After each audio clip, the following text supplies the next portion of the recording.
Okay, on the basis of the last class जो हमने बातें की थी, ठीक है, वीडियो को रिकैप्चुलेट कीजिएगा और देखिएगा हमने क्या क्या निकाला था रोलिंग कॉन्टैक्ट बेयरिंग में, ठीक है। हमने सारी चीजें पैरामीटर्स के बेसिस पर समझी थी, हमने रेटेड लाइफ को समझा था, हमने इक्विवेलेंट लोड को समझा था और हमने समझा था लास्ट में बेसिक डायनामिक कैपेसिटी को। हमने फॉर्मूला देख लिया था कि L90 इक्वल टू होता था C अपॉन P की पावर K, ठीक है। ये सारी चीजें हमने डील कर ली थी, आप लास्ट में वीडियो देख सकते हैं, ठीक है। ये सारी चीजें हमने यहाँ पर डील कर ली थी। अब इससे रिलेट करते हुए हम क्वेश्चंस को करते हैं, ठीक है। तो फर्स्ट क्वेश्चन कीजिएगा, फर्स्ट क्वेश्चन कीजिएगा ये, ठीक है। स्टार्ट कीजिए क्वेश्चन। सिंपल वर्डिंग समझनी है, अपने फॉर्मूले में रखनी है, सोचना है, ठीक है। If the load on a ball bearing is reduced to half, if the load on a ball bearing is reduced to half, एक बॉल बेयरिंग अपने माइंड में ले ली, ये रही भाई, ठीक है। इस पर क्या है, इस पर लोड लग रहा था मान लीजिए P हमने क्या कर दिया, हाफ कर दिया। ये P1 हमने कितना ले लिया स्टार्टिंग में P, और दूसरी कंडीशन में हमने P2 को ले लिया P2। The life of the ball bearing will be, life हमारी बॉल बेयरिंग की क्या होगी, बढ़ेगी घटेगी क्या होगी। माइंड में क्या चल रहा है, पहले माइंड से आंसर निकाल लो सीधा। अगर लोड कम हो जाएगी तो लाइफ मतलब क्या है कि क्रैक होने का, फर्स्ट क्रैक होने का जो टाइम है वो बढ़ जाएगा, मतलब नंबर ऑफ रिवोल्यूशन ज्यादा हो जाएंगे, सीधा आंसर आ रहा है। इंक्रीज वाला आंसर होगा, चलो इंक्रीज वाले सारे ऑप्शन से तो नोट चेंज तो होगा ना, पहले क्लियर हो गया, ठीक है। अब हमें क्या करना है, उसकी वैल्यू निकालनी है। तो वैल्यू किससे निकालेंगे, सीधे अगर मेरे पास वो मटेरियल सेम है, वही बेयरिंग सेम है, तो उसकी बेसिक डायनामिक कैपेसिटी सेम होगी या नहीं, सी सेम होगी, बस ये चीज कांस्टेंट रहनी है। तो यहाँ पर L प्रोपोर्शनल टू क्या हो गया, यानी कि L पहले ये लिख लो, L हाँ very L equal to C upon P की पावर K, ये सिंपल ऐसे फॉर्मूला लिख लेना, ठीक है। ये लाइफ हो गई, ये लाइफ हो गई, ये हमारे पास लोड हो गया है ना। अब इक्विवेलेंट वगैरह सब भूल जाओ, सी हमारे लिए डायनामिक कैपेसिटी है, मतलब कैरेक्टरिस्टिक्स है, बस ऐसे याद रखना।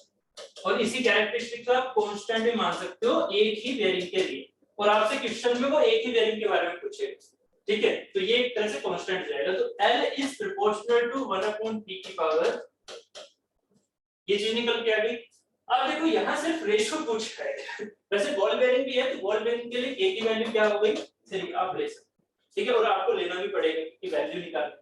तो यहां से आप क्या कर सकते हो, आप सोल्व करने के लिए L1 equal to constant, constant को फिर अब ये गड़बड़ कर दोगे, देखो कांस्टेंट यहाँ पे क्या लोगे, कांस्टेंट A ले लो, है ना, A अपॉन P का क्यूब, ठीक है, ये लिख सकते हैं इसे। तो L1 तो ये P1 का क्यूब, ठीक है। ऐसे ही L2 equal to A upon A तो कांस्टेंट है P2 का क्यूब, है ना। आप ये सीधी चीजें सीधे भी कर सकते हैं, वो कोई दिक्कत नहीं है मैथ्स।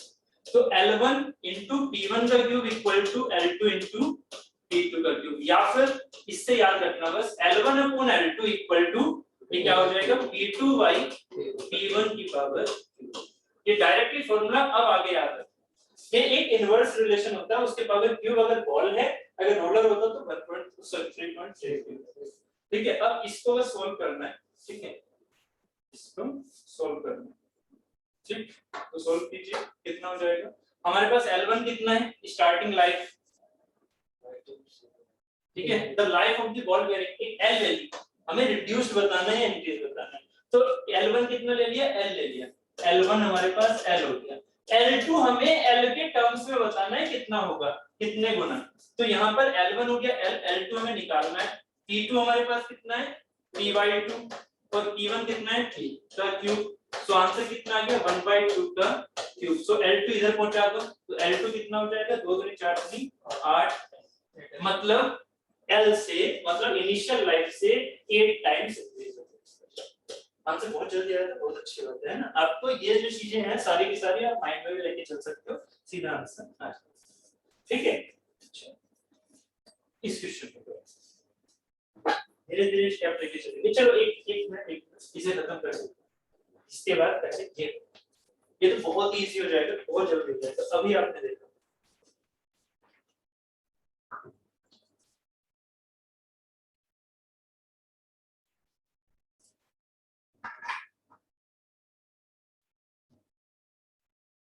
K की वैल्यू होती है 3, है ना, बता दें 3, K की वैल्यू 3।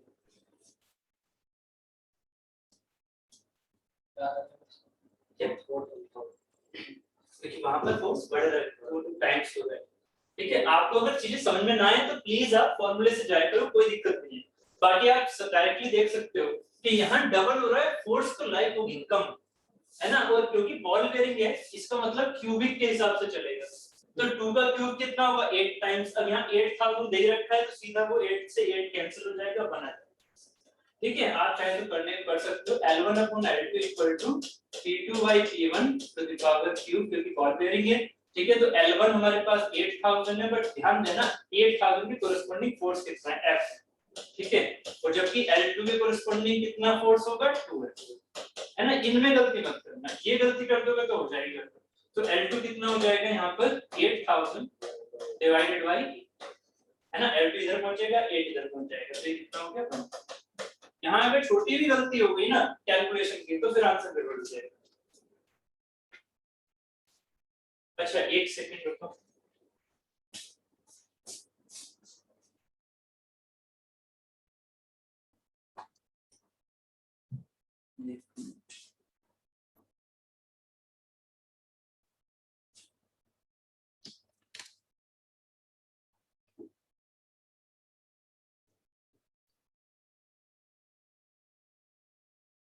चलो फिलहाल तो मैं इसे नीचे कर देता हूँ।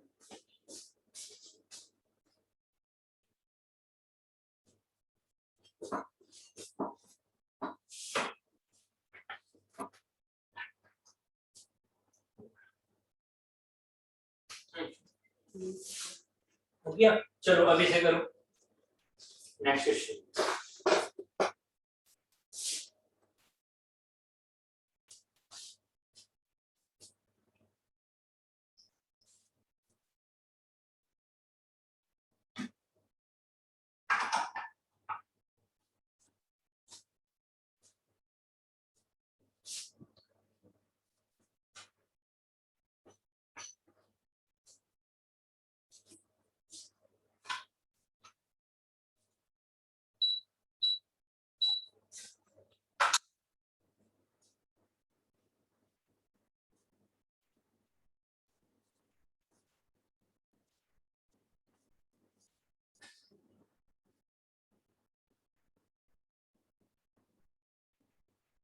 चेंज कर दो, चेंज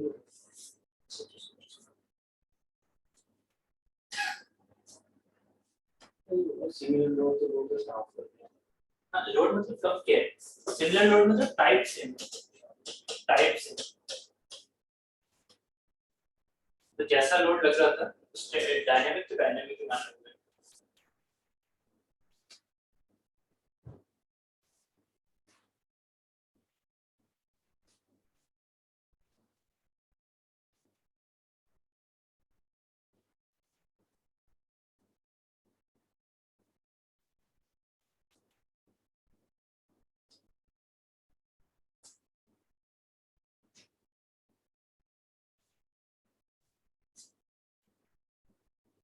सोचो फार्मूला आपका आता ही, तो इसलिए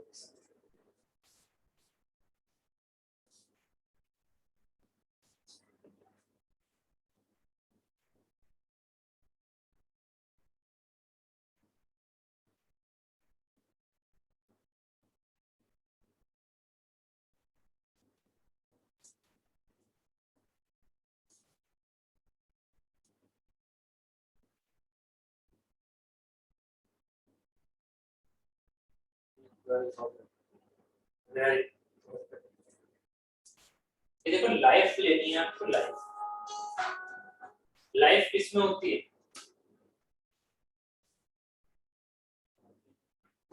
रिवॉल्यूशन। ठीक है, रिवॉल्यूशन में तो मिलियन रिवॉल्यूशन ही तो है ना जो आपकी। रिवॉल्यूशन क्या है, रिवॉल्यूशन क्या मेरे आरपीएम है। सोचो यार, रिवॉल्यूशन क्या मेरे आरपीएम है, रिवॉल्यूशन नंबर ऑफ रिवॉल्यूशन क्या आरपीएम होंगे, नहीं, उससे मल्टीप्लाई आपकी टाइम की भी तो होगी, है ना। नंबर ऑफ रिवॉल्यूशन है ना 1 मिलियन रिवॉल्यूशन, तब आपका सी निकल के आता है, सी डायनामिक कैपेसिटी। तो नंबर ऑफ रिवॉल्यूशंस ना कि रिवॉल्यूशन पर मिनट, ठीक है, यहाँ क्वेश्चन में क्या क्या दिया हुआ है आपको, 1000 आरपीएम इज 3000 आवर्स, मतलब इसके जो रिवॉल्यूशन है, जो इसकी लाइफ है वो क्या होगी, इसकी लाइफ होगी 1000 आरपीएम है ना, तो आरपीएम हमारा कितना हो जाएगा, रिवॉल्यूशन पर मिनट है ना, तो पर मिनट इतने रिवॉल्यूशन एक मिनट में हो रहे हैं, और उसकी लाइफ वैसे आवर्स में कितनी है, 3000। ठीक है भाई, उस फॉर्मूले में आप प्लीज याद रखना, यहाँ पर इस फॉर्मूले में जो लाइफ की यूनिट है वो मिलियन रिवॉल्यूशन है, यानी कि रिवॉल्यूशन है, मिलियन तो चलो एक बार को आप कैंसिल भी कर सकते हो, बट रिवॉल्यूशंस है, तो ये 1000 पर मिनट है, कितने घंटे तक ये रिवॉल्यूशन चल रहे हैं, 3000 घंटे तक, तो 3000 घंटे तक है ना, एक घंटे में कितनी मिनट, 60, तो ये हमारे हैं नंबर ऑफ रिवॉल्यूशन, ये है मेरी लाइफ है ना, गलती हाँ मत करना, दिस इज द लाइफ, इसलिए क्वेश्चन में रखा मैंने इससे कि आप लाइफ को समझो, लाइफ क्या है, रिवॉल्यूशन से, लाइफ में ये नहीं है, बात ठीक है, ये भी लाइफ है 3000 आवर्स, बट हमारी इस फॉर्मूले में ये लाइफ होनी चाहिए रिवॉल्यूशंस में, ना कि आवर्स, है ना, ये रिवॉल्यूशन नहीं है मेरे, ये आवर्स मेरी नहीं है, अगर यहाँ आवर्स लिखोगे तो फिर यहाँ उसी हिसाब से रोटेशन लेना पड़ेगा, ठीक है, तो ये चीज होगी, यहाँ पर डिवाइडेड बाय क्या हुआ, ये क्या है, ये है मेरी L1 है ना, ये मेरी लाइफ हो गई L1, इस L1 की कोरिस्पोंडिंग फोर्स क्या है, ये रहा P1, तो L1 प्रोपोर्शनल टू आएगा 1/P1 है ना, तो P1 मतलब 9800 की पावर क्यूब आएगा, ठीक है, यही बॉल बेयरिंग है, आई थिंक हाँ बॉल बेयरिंग। अब L2 नीचे लिखते थे, तो सीधा मैं कैलकुलेशन कर रहा हूँ, L2 नीचे लिखा, उसमें क्या क्या है, उसमें हमारे पास 2000 आरपीएम के लिए, ठीक है, और कितना है हमारा 2000 आरपीएम के लिए, आई थिंक हमें यही निकालना, ठीक है, हमें लाइफ भी निकालना, ठीक है, आवर्स, तो 2000 आरपीएम के लिए हमें कितने आवर्स लगेंगे, h मान लो इनटू 60, क्योंकि ये आवर्स में आ जाएगा है ना, ये आरपीएम है तो मिनट को पहले आवर्स में कन्वर्ट किया तो 60 से मल्टीप्लाई करना पड़ेगा, ठीक है, बराबर क्या, इसके कोरिस्पोंडिंग कितना फोर्स, 49, ठीक है, बस इसको सोल्व करना है, h की वैल्यू आ जाएगी कितनी आ रही है, 12000 है, 12000, ठीक है, समझ में आ गया, ठीक है, क्लियर हो गई, ठीक है, ये क्वेश्चन ये क्वेश्चन समझिएगा इस क्वेश्चन को, ठीक है, जल्दबाजी मत करना, what is the condition for the load acting of the bear, मतलब अब आपको लोड में रिलेशन बताना है, मतलब फोर्सेस में, जैसे F2 या P2 और P1 में रिलेशन, और लाइफ में रिलेशन नहीं है, if the life of the bearing is to be half, life का रिलेशन आपको दिया हुआ है, अब फोर्सेस का रिलेशन बताना है, ठीक है, सोचो, अगर मेरी लाइफ कम होगी, आधी कम हो जाए, है ना, लाइफ रिड्यूस हो जाए आधी बेयरिंग की, तो आप फोर्स कितना बढ़ाते हो, क्या फोर्स दुगना करते हो, सोचो जरा, फोर्स दुगना नहीं करोगे, दुगना तब होता जब ये सीधा ये होता है L प्रोपोर्शनल टू 1/3, उसका क्यूब ना होता, क्यूब रूट ऑफ, ठीक है, सोचो जरा खुद, अगर ये L प्रोपोर्शनल टू 1/p होता तब आप कहते ना कि भाई अगर 2p कर दोगे तो लाइफ क्या हो जाएगी, 1/2, है ना, तब ये होता सीधा कि अगर आप लाइफ को हाफ कर रहे हो तो फोर्स 2 टाइम्स करना है, यहाँ बेयरिंग में गलती हो जाती है, स्टूडेंट सोचते हैं कि सर अगर हमें लाइफ को दुगना कम करना है, मतलब हाफ कम करना है, तो सर लोड को दुगना बढ़ा दो, नहीं, क्योंकि वहां पर एक फॉर्मूले में k और है, इस k को भूल जाते हो, k और है, k के बेसिस पर अगर बॉल बेयरिंग है तो 3 के हिसाब से होगा, रोलर है तो 10.3 के हिसाब से, मतलब 3.3 के हिसाब से होगा, ठीक है, तो इसकी वैल्यू कितनी आ जाएगी, L2/L1 कर दिया चलो मैंने, तो यहाँ होगा P1/P2 होगा, है ना, की पावर क्यूब, तो L2 हमें निकालना है L1 के रेस्पेक्ट में, कितना हो जाएगा, L2 है तो P2 है ना, सॉरी हाँ P2, एक मिनट उल्टा होगी, हाँ लाइफ हमें दे रखी है, लाइफ दे रखी है L2/L1, तो L2 कितना है, हाफ है, मतलब L2 हाफ है, ठीक है, कोई दिक्कत, P1/P2 सो 1/2 P1/P2 का क्यूब, सो P1 हमारे पास कितना आ गया, या P2 हमारे पास, P2 निकालना है ना हमें, है ना, P1 तो हमारा कोई फोर्स है, ठीक है, P2 हमें निकालना है, तो P2 कितना हो जाएगा, P1 का क्यूब, ठीक है, sorry P1/P1/P2 equal to P1 into cube root of 2 की पावर 1/3। इसकी वैल्यू कितनी आ रही है बताना है ना। इसकी वैल्यू आएगी अराउंड 1.259 259 ये आ जाएगी P2 1.259। मतलब आपको डबल नहीं करना है फोर्स। आपने अगर उसको 25.9% यानी कि 26% समझ रहे हो, 26% ही अगर फोर्स को आपने बढ़ा दिया, आपने मान लीजिए 100 न्यूटन लगा रखा था, आपने उसे 126 न्यूटन कर दिया, 26% बढ़ा दिया, तभी उस बेयरिंग की लाइफ क्या हो जाएगी, आधी। ठीक है, ये सीधे कंक्लूजन याद हो गए। ये प्लीज कंक्लूजन के सेंस में याद रखना, ऑब्जेक्टिव क्वेश्चन सीधे बन जाएंगे इससे। ठीक है, कि यहाँ पर अगर हाफ लाइफ करनी है तो फोर्स कितना बढ़ाना है, 26%। क्लियर? ठीक है, ऐसे ही एक क्वेश्चन हो, ठीक है, ऐसे ही एक क्वेश्चन होगा। ठीक है, क्वेश्चन लिखिएगा, what is the life of the ball bearing, what is the life of the ball bearing, what is the life of the ball bearing when load acting on it becomes double. What is the life of ball bearing when load acting on it becomes double? When load acting on it becomes double. इसका मतलब क्या हुआ, अगर मैंने load को double कर दिया तो लाइफ कितनी रिड्यूस हो जाएगी, कितने परसेंटेज बताइए, कितने परसेंटेज रिड्यूस हो जाएगी। सेंस तो ये निकल के आ रहा है ना, अगर डबल लोड को कर दें तो रिड्यूस, क्योंकि रिड्यूस ही होगी, रिड्यूस कितने परसेंट हो जाएगी, ये आंसर दीजिए। यहाँ पे 26% याद रखना, ठीक है, 26% लोड बढ़ाने पर, ये ऐसे लिख दो, 26% लोड बढ़ाने पर लाइफ हाफ हो जाती है, हाफ हो जाती है।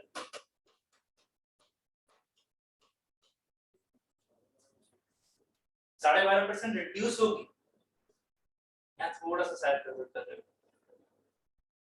तो रिड्यूस कितने होगी पहले से, मतलब अगर आप पहले 100 मिलियन रिवॉल्यूशन मानते हैं तो अब कितने रिवॉल्यूशन रह जाएंगे, कितने परसेंट, 12.5 तो रह जाएंगे।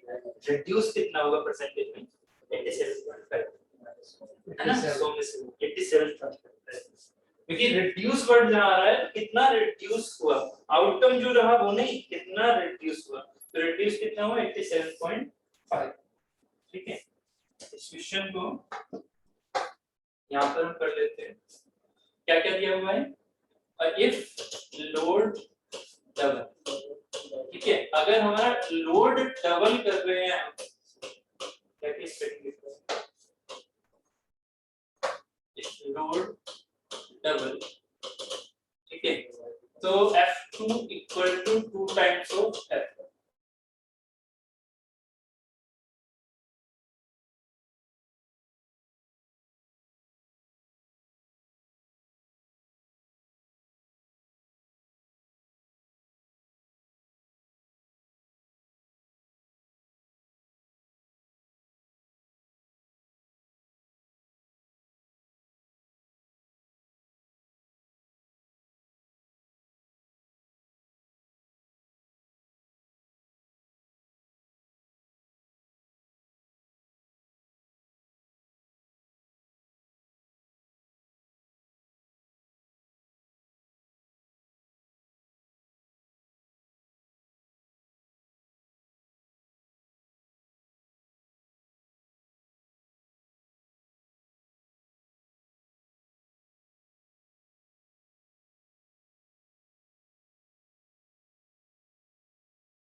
हाँ, तो इफ लोड डबल तो F2 हमारा हो गया 2F, ठीक है। तो हमारे जो लाइफ है वो कितनी रिड्यूस हुई, कितने टाइम्स रिड्यूस हुई, हमें ये दिखाना है।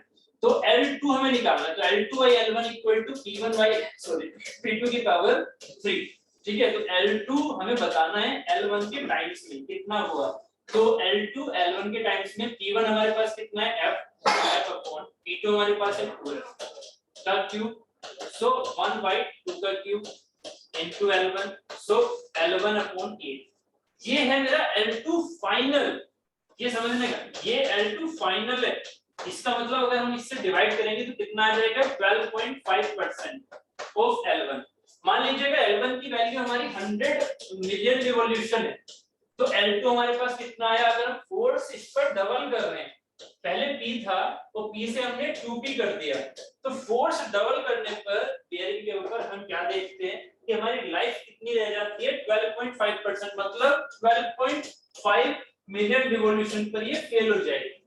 इसका मतलब ये कितना रिड्यूस हुआ है, डबल किया है तो 12.5% नहीं, ये रिड्यूस हुआ है, रिड्यूस्ड बाय, इंग्लिश का यूज करो, रिड्यूस्ड बाय 87.5%, है ना। इतना रिड्यूस हुआ ना, इतने से रिड्यूस हुआ 87.5% से, आंसर 12.5 मत देना, ऑप्शन पे ये भी मिलेगा। तो रिड्यूस्ड बाय कितना 87.5, रह कितना गया वो है 12.5। तो क्वेश्चन में ये देखना कौन सी लैंग्वेज है, रिड्यूस्ड बाय है या फाइनल आपसे पूछते हैं कितना रह जाता है, तब 12.5। क्लियर। चलो यहां तक ये हो गए क्वेश्चंस हमारे किससे रिलेटेड, रोलर कोस्टर बेयरिंग से रिलेटेड, ठीक है। इससे ज्यादा क्वेश्चन नहीं बनेंगे, तो इतने ही क्वेश्चन इससे बनेंगे, ठीक है। आपको फॉर्मूला याद रहना चाहिए, तो फिर आप सारे क्वेश्चन कर दो, ठीक है। अब हम नेक्स्ट टॉपिक पर चलते हैं, बेयरिंग का लास्ट टॉपिक है, that is the thrust bearing.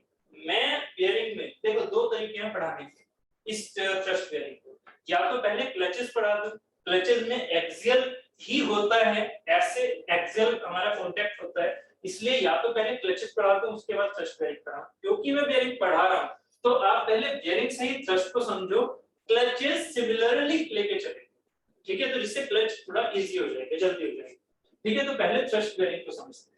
Thrust bearing basically है क्या, इनको समझते हैं इस डायग्राम से, उसके बाद मैं आपको समझा दूंगा कि वो चीजें क्या। पहले इसका थोड़ा व्यू समझते हैं।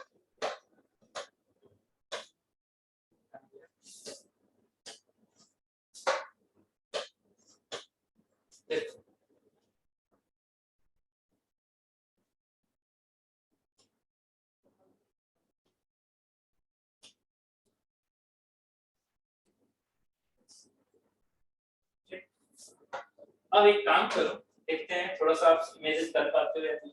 मैंने आपको एक रोलर कॉन्टैक्ट बेयरिंग का फिगर भी भेजा था, एक्सियल थ्रस्ट वाला, जिसमें ग्रूव्स इस तरह से थे कि वो नीचे की तरफ रोलिंग कॉन्टैक्ट दिखाए, थ्रस्ट रोलर बेयरिंग, एक मैंने फिगर भेजा था, शायद आपको याद है।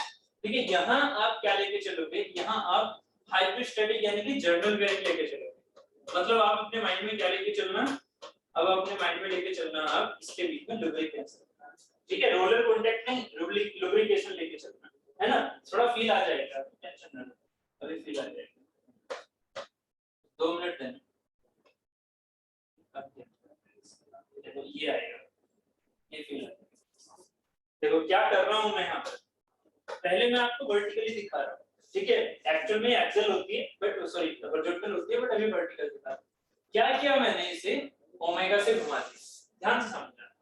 मैंने क्या किया, देखो एक होता है ना ऐसे, आपने देखा होगा पहले वो क्या कहते हैं गेहूं पीसने के लिए आप एक इस तरह का यूज भी किया करते थे, ठीक है, ऐसे, ठीक चक्की टाइप से, ठीक। तो वही चीज है कि उसमें से कि बीच में थोड़ा सा एक हमने ये होल्ड कर रखा है, ठीक है। उसी तरह से मैंने ये ले रखा है, इसके ऊपर मैंने एक एक्सिस के साथ में एक वर्टिकल, ये पेन ऐसे रखा हुआ है, ठीक है, और ये चीज हमने ऐसे रखी हुई है, ठीक है। तो ये जो पेन है उसी के ग्रुप का हमने यहाँ पर ये ग्रुप काटा हुआ है, 2D में दिख रहा है, 3D में आप इसे सर्कुलर मान सकते हो, ठीक है। 3D में सर्कुलर मान लो अपने माइंड में। अब क्या करो, इसे घुमाओ, ठीक है। ये घूम रहा है, एक्चुअली शाफ्ट है, ये मैं आपको वर्टिकल दिखा रहा हूं, ये वर्टिकल नहीं होती है, ये कैसी होती है, हॉरिजॉन्टल, ठीक है। अगर मैं इस शाफ्ट को ऐसे घुमा रहा हूं, अब इसको घुमाते घुमाते ये जो फोर्स है, ये फोर्स, ये जो घूमना है, ये इस पर ट्रांसमिट होना चाहिए या नहीं, ये फिक्स है, इस पर ट्रांसमिट होना चाहिए या नहीं, ये मैं पूछ रहा हूं बेयरिंग के सेंस में, अभी इसी को मैं सिमिलरली अगर क्लच में लेके चलूं तब आप सब्स्टिट्यूशन कर सकता हूं, बट अभी फिलहाल बेयरिंग का आंसर दो। क्या ये जो रोटेशन है ये इस वाले फिक्स सपोर्ट पर ट्रांसमिट होना चाहिए? सीधा सीधा आंसर देना, ठीक है। आप ये आंसर दीजिए प्लीज जल्दी से। क्या क्या होगा इसका आंसर? क्या इसमें ये रोटेशन इस पर ट्रांसमिट होना चाहिए? नो, ठीक है, नहीं होना चाहिए। अगर वो ट्रांसमिट नहीं होना चाहिए तो मेरा पावर लॉस, हम इसे क्या वर्ड यूज कर सकते हैं? Power loss. पावर लॉस मेरा ऑलमोस्ट क्या होना चाहिए? नेगलिजिबल। किसके अंदर? बियरिंग। मतलब बियरिंग के अंदर ये जो पावर है इसके अंदर, भाई ये ओमेगा है, कुछ इस पर आपने ट्विस्टिंग लगाया होगा तभी तो पावर इसकी टी ओमेगा हो गई। ये टी ओमेगा इस पर ट्रांसमिट नहीं होना चाहिए, तो क्या करोगे? ये इस पर ट्रांसमिट ना हो तो क्या करोगे? क्या करोगे? ट्रांसमिशन किससे होगा? ट्रांसमिशन होगा इसके और इसके फ्रिक्शन से। भाई फ्रिक्शन अगर इन दोनों के बीच में कर दिया तभी तो ये ट्रांसमिट होगा। अगर आप इन दोनों के बीच में फ्रिक्शन ही ना लेके आ जाओ, मतलब आप इन दोनों के बीच में क्या कर दो? लुब्रिकेशन इतना अच्छी क्वालिटी का दे दो कि इसमें क्या रहे, इन दोनों के बीच में हमेशा गैप क्रिएट रहे। किससे? लुब्रिकेशन से। यही मेरा कौन सा लुब्रिकेशन हो गया? जनरल बेयरिंग वाला। समझ रहे हो? ये लुब्रिकेशन कौन सा हो गया हमारा? जनरल बेयरिंग वाला। आई थिंक ये हो गया हमारा हाइड्रोस्टैटिक या हाइड्रोडायनामिक। इसे हम लेके चलते जनरली हम कौन सा लेके चलेंगे? हाइड्रोस्टैटिक। क्यों? क्योंकि फोर्स है तो फोर्स को पहले से ही आपको क्या करना पड़ेगा? पंपिंग के हेल्प से देना पड़ेगा, ठीक है। जिससे कि ये चीज अगर ऐसे है वर्टिकल है तो वर्टिकली है, ठीक है। अभी इस चीज को मैं थोड़ा सा वहां पर ही बता दूंगा ये चीज हमारी लास्ट में कैसे होती है यहाँ पर, ठीक। ये जो सेंस है कि कब है? जब अपने W को ऐसे बनाया, ठीक है। इसको आप एक्सेल कब बोलोगे? कब बोलोगे? इसको आप थ्रस्ट बेयरिंग कब बोलोगे? अगर मैं आपसे कहता हूं लोड इस पर ये लग रहा है तो क्या ये मेरी थ्रस्ट बेयरिंग है? ऐसे W लगा, ये अभी भी रेडियल है ना। आपके इस वाले से कोई मतलब ही नहीं है, आपको इस वाले और इस वाले से मतलब है। ये कांटेक्ट वही हाइड्रोडायनामिक वाला दिख जाएगा। ऐसे सर्कुलर अपने माइंड में लेके चलना तो ये क्या हो जाएगी? फिर से रेडियल बेयरिंग। तो इसकी स्टडी तो हमने पहले ही कर ली। थ्रस्ट बेयरिंग कब होगी? जब ये W कैसा लगे? इस एक्सिस के पैरेलल, इस शाफ्ट के एक्सिस के पैरेलल। तो ये फिगर आपको यहां दिख रहा है वर्टिकल सेंस में, ठीक है। इस फिगर को आप यहां पर भी बना सकते हो ऐसे, ठीक है। इस फिगर को आप यहां बना सकते हो ऐसे, समझ रहे हो? ये चीज आप ऐसे बना, इसका रोटेशन होने दो, है ना। अगर इसमें रोटेशन हो रहा है और आपने यहां पर क्या लिखा ले लिया? ये लुब्रिकेशन ऐसे, ये लुब्रिकेशन, तो कौन से वाले पार्ट के लिए इसको हम थ्रस्ट बेयरिंग बोलेंगे? अगर ये फोर्स ऐसे लग रहा होता तो ये थ्रस्ट बेयरिंग है क्या? नहीं, फिर ये मेरी डायनामिक। सोचो जरा, फोर्स अगर ऐसे लग रहा है तो हाइड्रोडायनामिक जो हमने अभी तक रेडियल बेयरिंग पढ़ी है वो है, क्योंकि इससे इसका मतलब ही नहीं, ठीक है। मतलब ये थ्रस्ट बेयरिंग कब कहलाएगी? ये थ्रस्ट बेयरिंग सिर्फ और सिर्फ तब कहलाएगी जब इस पर कैसा फोर्स लग रहा हो? जब इस पर लग रहा हो एक्सियल थ्रस्ट फोर्स। इसे हम एक्सियल तो बोलते हैं, इसे बोलते हैं axial thrust force, axial thrust force. अब अगर ये फोर्स लग रहा है, यहां लुब्रिकेशन दे नहीं रखा, सोचो जरा, यहां लुब्रिकेशन नहीं दे रखा, अब दिक्कत हो जाएगी। लुब्रिकेशन अगर यहां और यहां है और यहां एक्सियल फोर्स लग रहा है तो ये रेडियल बेयरिंग की तरह काम नहीं करेगा, तो मतलब ही नहीं है ना हमें मतलब है इस वाले लेयर्स कि ये अगर यहां पर लुब्रिकेशन है तभी फायदा है, तभी ये थ्रस्ट बेयरिंग की तरह काम करेगा। कि बेयरिंग का आउटकम क्या है? कि जो ये फोर्स है ये फोर्स ट्रांसमिट हो जाए, मतलब ये फोर्स अपने आप को झेल सके, जबकि इसके रोटेशन इधर की तरफ ट्रांसमिट ना हो, पावर लॉस हमारे ना हो, जबकि इसको हमें रोकना है आगे जाने से। बेयरिंग का काम यही तो है, आगे जाने से रोकना है, तो आगे जाने से रोक लेगा ही, बिल्कुल रोक लेगा, ठीक है। बट रोटेशन क्या इस पर ट्रांसमिट होनी नहीं, क्यों? क्योंकि लुब्रिकेशन बीच में। दोनों चीजें क्लियर हो गई, ठीक है। This is the simple axial thrust bearing. इसी को हम बोलते हैं पाइवट बेयरिंग, ठीक है, फ्लैट पाइवट बेयरिंग, ठीक है, फ्लैट पाइवट बेयरिंग, ठीक है, या फिर फुट स्टेप बेयरिंग। अगर ये वर्टिकल है तो इसका नाम होता है फुट स्टेप बेयरिंग, अगर ये वर्टिकल है तो इसका नाम होता है फुट स्टेप बेयरिंग, ठीक है, एक वर्टिकल, ठीक है। जबकि इसका नाम क्या होता है? जनरल नाम होता है पाइवट बेयरिंग, ठीक है। ये बात क्लियर हो गई, ठीक है। ये कब होगी? पाइवट बेयरिंग की डेफिनेशन कब आएगी?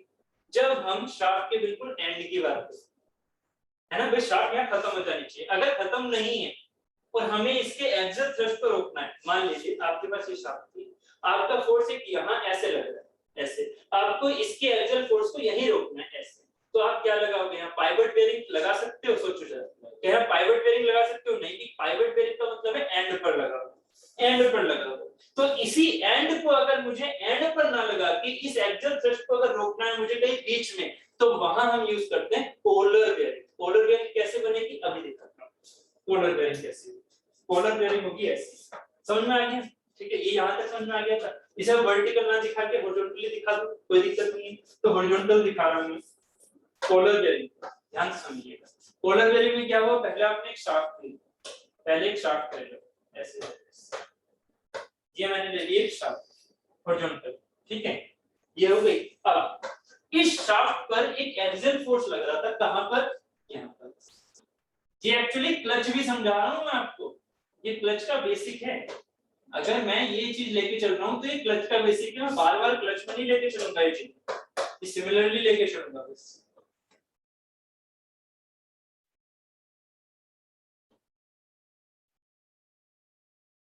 अब जरा मेरी बात को समझना, ये क्या है इसमें, ये है इसमें अटैच, ये पार्ट क्या है, ये है शाफ्ट का ही पार्ट, समझो इस चीज को, ये शाफ्ट का पार्ट।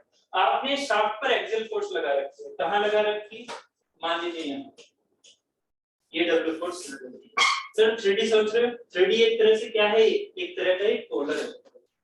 पोलर ऐसे तो होते हैं 3D, ये एक तरह से ऐसे फिगर बनता है, ये एक तरह का ऐसा फिगर बनता है, ऐसा ऐसा, ठीक है, ये क्या है, पोलर है। अब इस पोलर को मैंने क्या किया, जब इस पर मैं फोर्स लगाऊंगा तो एक तरह से ये भी आगे की तरफ जा रहा होगा, ये भी आगे की तरफ जा रहा होगा। आप क्या करोगे, अगर आपको बीच में ही रोकना है तो बीच में जो ये बेयरिंग आप लगाने वाले हो, ये मेरी क्या कहलाएगी, ये मेरी कहलाएगी पोलर, ये क्या कहलाएगी मेरी पोलर। आप ये बताइए आपको कौन से वाले पार्ट से मतलब है, अभी पूछता हूँ। ये है एक सॉलिड पार्ट, सर्कुलर है, समझ रहे हो? अगर मैं इस ग्रीन वाली चीज को इधर बनाऊं तो ग्रीन वाली चीज इधर कैसे बन जाएगी, इसको देखना, बहुत ज्यादा लंबी बन जाएगा। ये ग्रीन वाला पार्ट कुछ ऐसा बनेगा, दिख रहा है? समझ में आ रहा है मैं क्या कहना चाह रहा हूं? ये मेरी क्या है, ये बेयरिंग है या पोलर है, जो ग्रीन से दिखा रहा हूं, ग्रीन से ये सपोर्ट है, मतलब ये मेरी बेयरिंग है। बेयरिंग स्टैटिक होती है ना, सबसे पहले डेफिनेशन ये थी, ठीक है, बेयरिंग स्टैटिक होती है, इसका मतलब ये मेरे पास क्या है, बेयरिंग है, जिसको आपने कैसे कर रखा है, अरेंज स्टैटिक, मतलब कहीं से भी इसे रोक रखा है, अच्छे ऐसे ऐसे रोक रखा है, ठीक है। तो ये मेरे पास क्या है, एक स्टैटिक पार्ट, ऐसे एक स्टैटिक पार्ट। अब क्या होगा, जब इस पर आप डब्ल्यू फोर्स लगाओगे, कौन से वाले पार्ट इसमें कनेक्ट होंगे, कौन सा वाला पार्ट इसमें कनेक्ट होगा, ये वाला। तो लुब्रिकेशन कहां भरना चाहोगे, यहाँ पर, है कि नहीं? हमारे लिए तो ये इंपॉर्टेंट पार्ट है ना, ठीक है। साथ ही क्या होगा, इसके इस वाले फोर्स को कौन से वाला पार्ट झेलेगा, इस वाले पार्ट को झेलेगा ये वाला। बट ये क्या मेरा एक्सियल फोर्स को झेल रहा है, तो इसकी स्टडी तो रेडियल वाली है, जो कि इसके लोड के हिसाब से है ना। तो ये वाला पार्ट तो हमारा रेडियल में गया, इसकी स्टडी हमने पहले कर ली, हमें कौन सी स्टडी करनी है, एक्सियल, ठीक है। तो इसे हम बोलते हैं पोलर, समझ में आ रहा है, this is the polar, this is called as the polar. ये भी कौन सी है मेरी, थ्रस्ट बेस, ये भी कौन सी है, ये क्यों मैं ऐसे समझा रहा हूं थोड़ा डेप्थ में, क्योंकि क्लच चैप्टर इसी से रिलेट करेगा।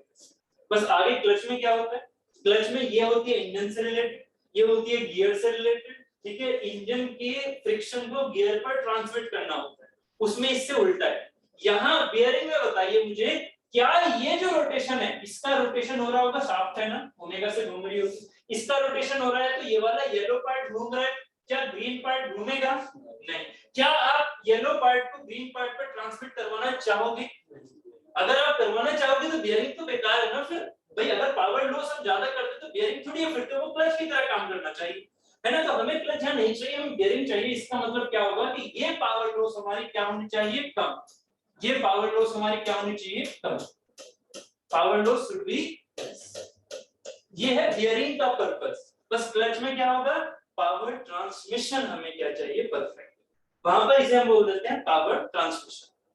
ठीक है, तभी तो हमारी इंजन शाफ्ट से गियर शाफ्ट चल पाती है, क्योंकि वहां पर क्लच लगी हुई। अभी वो चीजें क्लच में समझा दूंगा अच्छे से प्रैक्टिकली। ठीक है, कि ट्रक में क्या होती है और बाइक में क्या होती है, वो सारी चीजें प्रैक्टिकली समझा दूंगा। ठीक है, ये हो गई कॉलर बेयरिंग, समझ में आ गई। आगे चलें। ठीक है, आप भी बता दीजिए जल्दी से, समझ में आया या नहीं। ठीक है, क्लियर हुआ या नहीं हुआ, जल्दी से बता दो। क्लियर हो गया? ओके, प्रांजल जी आप भी बता दो भाई, क्लियर हो गया? चलो आगे चलें।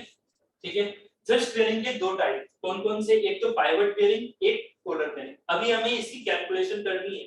ठीक है, कैलकुलेशन अभी करेंगे अच्छे से, पहले बस समझा है। एक होता है पाइवट बेयरिंग का, एक है फ्लैट पाइवट बेयरिंग जो मैंने समझाई थी। दूसरी होती है कोनिकल, कॉलर नहीं, गलती मत करना, कोनिकल पाइवट बेयरिंग। ऐसे ही यहाँ पर होती है कॉलर बेयरिंग, एक होती है फ्लैट कॉलर बेयरिंग जो अभी समझाई थी। ठीक है, इसमें मल्टी कॉलर भी होते हैं, सिंगल कॉलर भी होते हैं, ये चीजें मैं अभी आगे लेके चलूंगा। ठीक है, फिलहाल अभी सिंगल कॉलर से ही डेरिवेशन करेंगे। उसके बाद एक होती है कोनिकल, कॉलर कॉलर नहीं, कोनिकल कॉलर। ठीक है, इनके छोटे से फिगर बना दो, इसी में ऐड कर दो, यहाँ पर हो जाएगा ऐड। ये मेरी क्या है, मेरी ये फ्लैट, इसको क्या बोलूंगा मैं, पाइवट बेयरिंग कौन सी वाली, फ्लैट। फ्लैट क्यों, क्योंकि ये फ्लैट। ठीक है, अगर मेरे पास ये बेयरिंग ऐसी है, कैसी, शाफ्ट जो है वो लास्ट में, पाइवट है तो क्या होगा, पाइवट का मतलब बिल्कुल लास्ट, है ना, बिल्कुल लास्ट वाली चीज। लास्ट में ये जो है ये कैसी होगी यहाँ पर। ठीक है, यस, ये जो मेरी लास्ट वाली बेयरिंग है ये मेरी ऐसी, इसे क्या बोलूंगा मैं, कोनिकल पाइवट। पाइवट क्यों बोलूंगा, क्योंकि वो शाफ्ट के एकदम लास्ट में लगी। ये मैंने वर्टिकल से बना दिया, आप हॉरिजॉन्टल से बना सकते हो, है ना। क्या चीज, पावर लॉस से कम होगा, कैसे होगा, वो होता है साइन अल्फा से। अभी उसके डेरिवेशन की बात करते हैं, है ना, कॉन्टैक्ट से। ठीक है, तो यहाँ पर ये डब्ल्यू ऐसे लग रहा होगा, तभी इसे हम पाइवट बेयरिंग बोलते हैं। ठीक है, और ये चीज यहाँ पर लुब्रिकेशन आप ऐसे दिखा सकते हैं। ठीक है, तो ये हो गया कोनिकल। ऐसा ही सेम चीज किसमें आ जाएगा, इसमें कोनिकल कैसे बनेगा, क्लचेस में मैं कोनिकल फिगर दिखाऊंगा आपको। इसका कोनिकल फिगर भी कैसा हो जाएगा, ये चीज ऐसे जा रही होगी, ये चीज ऐसे, ये कोनिकल एंगल देती है। ठीक है, क्लियर है, इसका फिर से फिगर बनाने की जरूरत नहीं है, क्लचेस में मैं अच्छे से समझाऊंगा। ठीक है, ये हो गई कोनिकल एंड इसके बाद अब हम चलते हैं अपने इस पार्ट की तरफ। इस पार्ट ये हो गया, ये हो गया। यहाँ पाइवट का मीनिंग समझ में आ गया। पाइवट क्या है, vertical shaft subjected to thrust loading. ठीक है, फुट स्टेप बेयरिंग का मतलब था हमारा used for generally vertical shaft, but इसका एक्चुअल डेफिनेशन हॉरिजॉन्टल से भी लिया जा सकता है। जो हमारे पास फुट बेयरिंग होते हैं, फुट स्टेप, उसके लिए ही हम जनरली यूज करते हैं वर्टिकल का। फुट स्टेप बेयरिंग हमारी क्या होती है, वर्टिकल। जबकि कॉलर क्या है, हॉरिजॉन्टल। कॉलर क्या है, generally horizontal shaft subjected to thrust bearing, but कहां पर, इनवर्ट। ये क्या होती है, इनवर्ट। ठीक है, ये बिल्कुल लास्ट में। ठीक है, चलो अब हम लेके चल रहे हैं यहाँ पर, ये हो गया कॉलर एंड इसका पाइवट का साइज। ठीक है, अब कॉलर में मैंने इस फिगर में यहाँ पर दिखा के रखा है, इस जगह pivot bearing Ri equal to 0 and R not equal to R। ठीक है, जबकि यहाँ पर होता है Ri एंड R। अब इन दो चीजों को समझते हैं जो हमने अभी फिगर बनाए थे, इन्हीं से यहाँ से समझना। ये कॉलर बेयरिंग, ठीक है, इस कॉलर बेयरिंग को फिगर को जरा यहाँ से करके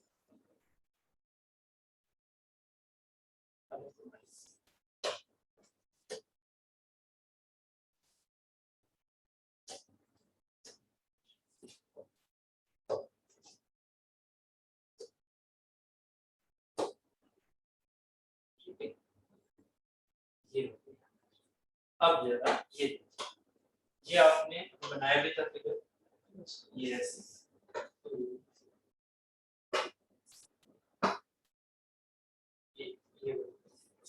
ठीक है। अब अगर मैं पोलर बेयरिंग की बात करूं तो पोलर बेयरिंग में जो सॉलिड एरिया है इस बेयरिंग का वो कहां पर दिख रहा है आपको, क्या ये सॉलिड है, नहीं, ध्यान से समझो इसको, क्या ये सॉलिड है ये वाला पार्ट बेयरिंग का? नहीं, क्यों? क्योंकि ये बेयरिंग का पार्ट तो सॉलिड शाफ्ट से जा रहा है, मतलब इसे होलो होना जरूरी है। ये बेयरिंग है मेरी, ये मेरी पोलर नहीं है, ये बेयरिंग है, इसे पोलर बेयरिंग बोलते हैं, ठीक है। ये शाफ्ट वाला पार्ट नहीं है, ये मेरा बेयरिंग वाला पार्ट है। तो अंदर से क्या है, ये होलो, तभी तो शाफ्ट पास होगी। तो बस इसी का सेंस हमें यहाँ पर लेके चलना है कि जो मेरा आर आई है, जो इंटरनल रेडियस है, वो मेरी कहां से स्टार्ट होगी, यहां से।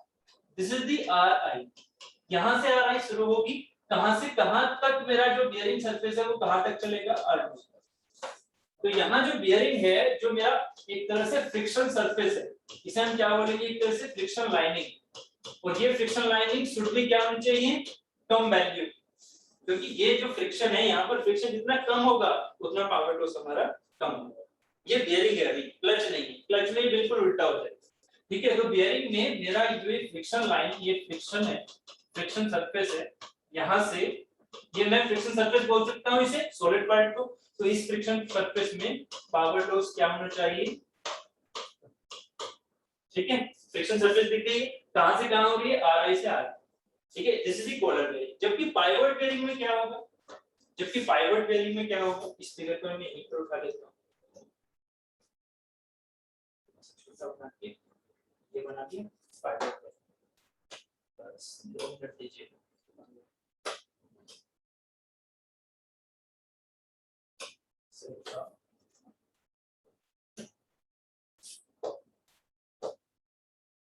अब पाइवट बेयरिंग का बता दो। पाइवट बेयरिंग में इस बेयरिंग को दिखाऊंगा तो कैसे दिखाऊंगा, पाइवट बेयरिंग में इस बेयरिंग को दिखाऊंगा तो कैसे दिखाऊंगा मैं, ये दिखाऊंगा या नहीं कुछ, है ना। तो यहाँ जो मेरे पास, यहाँ जो मेरे पास आर आई है वो क्या है, 0। आर आई यहाँ क्या होगा, 0, क्यों? यहाँ आर आई 0 क्यों होगा, पाइवट बेयरिंग में आर आई 0 क्यों? क्योंकि एंड पर है, एंड पर ये सारे के सारा क्या है मेरा, फ्रिक्शन सरफेस है या नहीं, सॉलिड है या नहीं। यहाँ आर आई की वैल्यू 0 है ना, क्योंकि यहाँ तो फ्रिक्शन सरफेस सारे का सारा है। ये सर्कुलर जो शाफ्ट यहाँ से आपको दिखेगी, उस सर्कुलर शाफ्ट पर ही तो ये सर्कुलर आपका ये वाला पार्ट बैठा रहेगा, यही मेरा उस चीज को रोक रहा है। इसका मतलब ये पूरे का पूरा क्या है हमारा, बिल्कुल फ्रिक्शन सरफेस है ना। इसका मतलब आर आई क्या होगी, 0, सेंट्रल लाइन 0 हो गई, आर ओ मेरी क्या हो गई, आर के बराबर, आर ओ मेरी हो गई यहाँ रेडियस ऑफ द शाफ्ट के बराबर। जबकि यहाँ ध्यान देने वाली है, this is not the radius of the shaft R, ये क्या है, वो शाफ्ट के ऊपर जो पोलर बनाया हुआ है उसकी रेडियस है आर। शाफ्ट की रेडियस तो आर आई है, ठीक है। वहां पर आर आई क्या है, यहाँ है आर आई शाफ्ट की रेडियस, शाफ्ट रेडियस।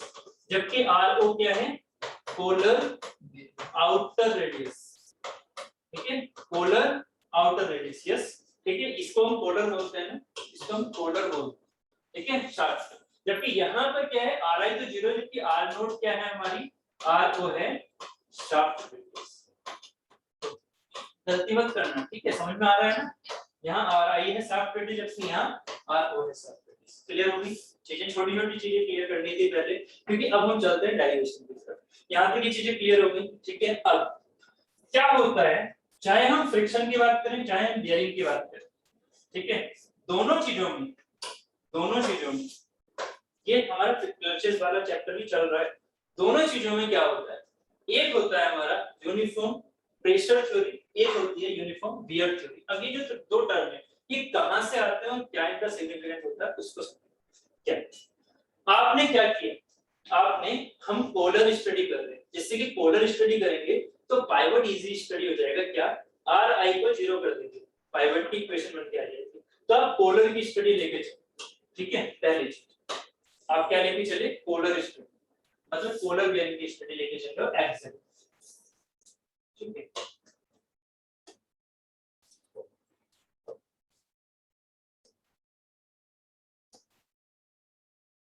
ठीक है, ये अब देखिए यहाँ पर आपने क्या किया, ये जो ये वाले पार्ट थे दो, इन पार्ट को मैं यहाँ दिखा दूं फिर से एक बार, कि मुझे यहाँ पर आपको स्टडी करानी है।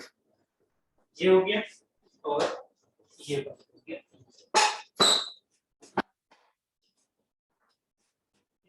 ये दो चीजें दिख रही हैं। अब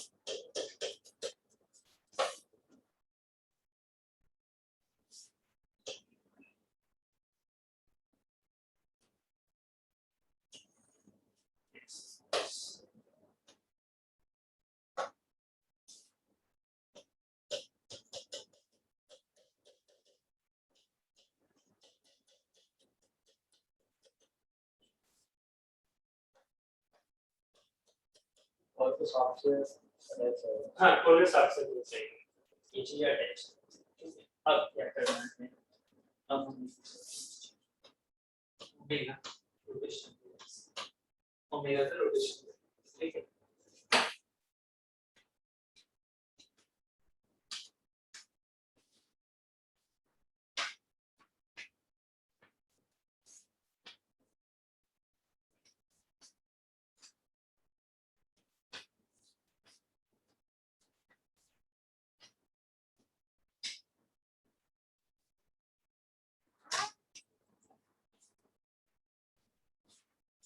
ठीक है, चलिए स्टार्ट करें।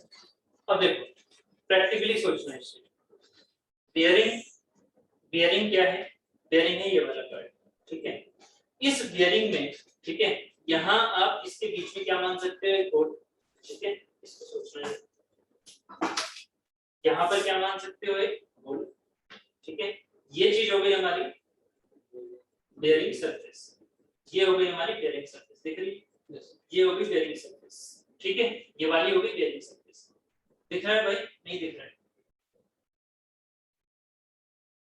ठीक है, दिख रहा है आई थिंक, ठीक, साइनिंग ज्यादा हो रही है, ठीक है।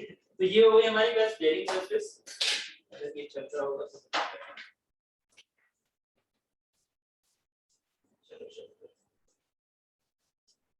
ठीक है। बाहर बाहर वाला हो गया बेरिंग सरफेस, अंदर वाला हो गया ये हो, ठीक। अब क्या करो, ये है वो पार्ट जो कि है शाफ्ट का, समझ रहे हो, ये है वो पार्ट जो कि है शाफ्ट का, इसे क्या कहेंगे, पोलर, ठीक है। अब ये जो पोलर है ये एक्चुअल में घूम रहा है ऐसे, ये क्या कर रहा है, घूम रहा है, ये जब घूमेगा और आपको क्या करना है, आपको ये रोटेशन इसके ऊपर ट्रांसमिट करना है या नहीं, ये है भी बियरिंग चैप्टर।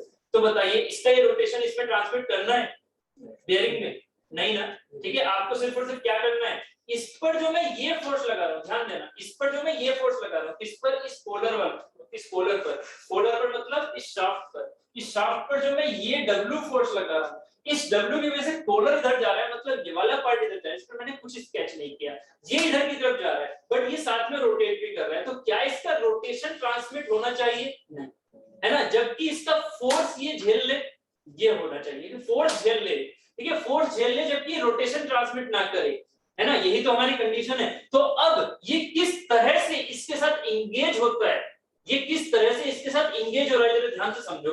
आप अपने पास भी दो पेज ले सकते हो और अपने माइंड में एक चीज लेके चल सकते हो। ये जब ये एंगेज होगा तो हो सकता है कि इस पॉइंट पर जो यहाँ का ये बन के आ रहा है, यहाँ पर भी क्या होगा, पोलर होगा ऐसे, यहाँ पर भी पोलर होगा, इसकी एक फ्रिक्शन सरफेस होगी।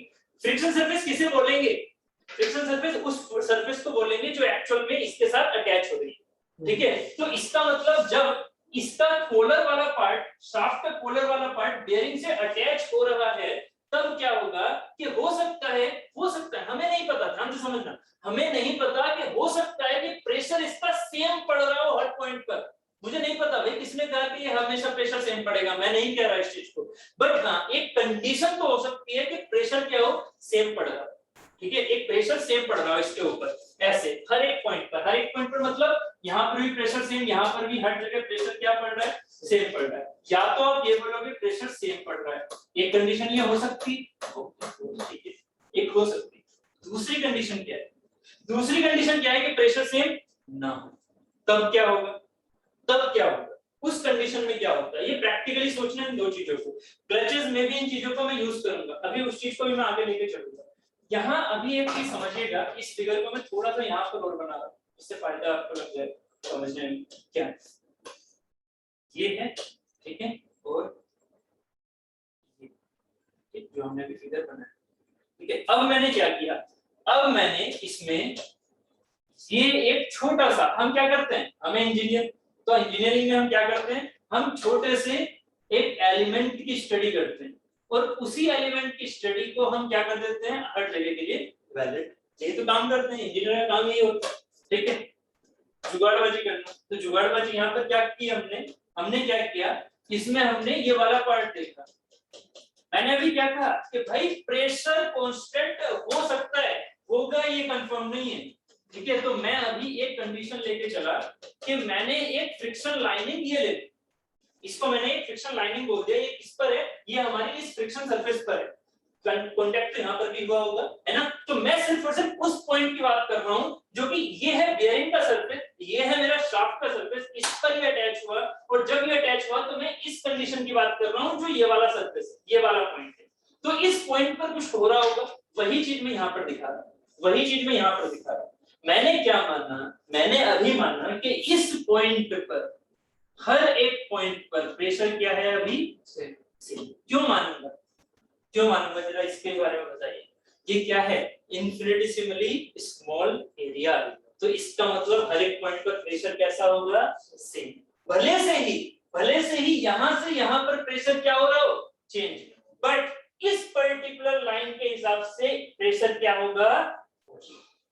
इस चीज को समझो, जब डेरिवेशन कर रहे हैं तो हमने ये नहीं बोला कि पूरा यहां से यहां तक प्रेशर कांस्टेंट है ना, मैं ये नहीं बोल रहा, मैं क्या कह रहा हूं, मैं उस छोटे से एलिमेंट के ऊपर कह रहा हूं, उस एलिमेंट पर तो प्रेशर सेम होगा, है ना, कि छोटा सा एलिमेंट माना है, तो छोटे से एलिमेंट में क्या होगा, जो फोर्सेस लग रही है वो सेम होंगी, है कि नहीं। बस अगर ये समझ गए तो हो गया काम। इस पर जो प्रेशर है उसको मैंने बोला P, किस पर, इस छोटे से एलिमेंट पर, ये नहीं बोला मैंने यहां से यहां तक P है सेम है ना, मैंने अभी सिर्फ और सिर्फ इस एलिमेंट पर बोला, इस पर एलिमेंट पर हो गया प्रेशर P, इसका एरिया क्या होगा, ये है हमारा किसी एक r रेडियस पर, अब फायदा हो गया ना, ये है हमारा किसी एक r रेडियस पर, ये थोड़ा r मैंने गलत जगह दिखा दिया,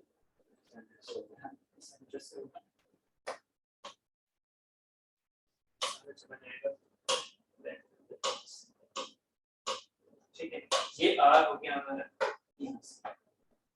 दिस इज द r।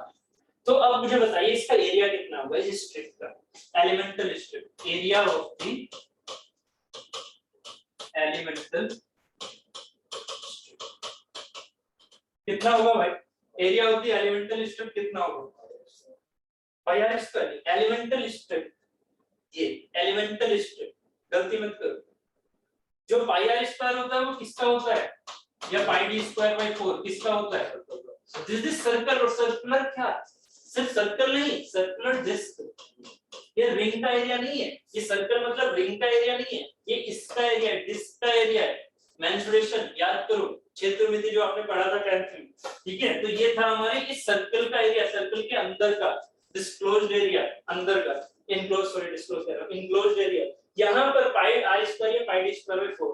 अभी मैं आपसे पूछ रहा हूं इस एलिमेंट का मतलब रिंग का एरिया, जिसकी थिकनेस क्या है, थिकनेस और बता देता हूं, थिकनेस है dr, थिकनेस क्या होगी, बहुत ही छोटी, है कि नहीं, ये मैंने एलिमेंट को छोटा माना है ना, तो dr, ये r डायरेक्शन ये वाली है ना, तो dr ले लिया, तो थिकनेस हो गई dr। आप इसका एरिया कैसे निकालते हो, इसे यहां से कट कर देते हो, कट करके इसे फैला देते हो, तो ये चीज कैसे दिख जाती है आपको, एक स्ट्रिप ऐसे सीधी लाइन, जिसमें ये डिस्टेंस क्या होती है इसकी, पेरिफेरी, इसकी ये डिस्टेंस क्या होगी, पेरिफेरी, पेरिफेरी क्या होती है, पाई आर पाई डी, यानी कि 2 पाई आर, तो इसको मैं क्या लिख सकता हूं, 2 पाई आर लिख सकता हूं, ठीक है। थिकनेस कितनी है यहाँ, dr लिख सकता हूं, तो ये चीज क्या बन गया, रेक्टेंगल, इसका एरिया क्या हो गया, इसका एरिया क्या हो गया, 2 पाई आर dr, तो ये मैं सीधा ऐसे लिख सकता हूं, समझ में आ गया होगा, 2 पाई आर dr, समझ में आ गया, ठीक है। तो 2 पाई आर dr हमारा इसका एरिया है, किसका, एलिमेंटल स्ट्रिप का, ये मैंने लिख दिया है।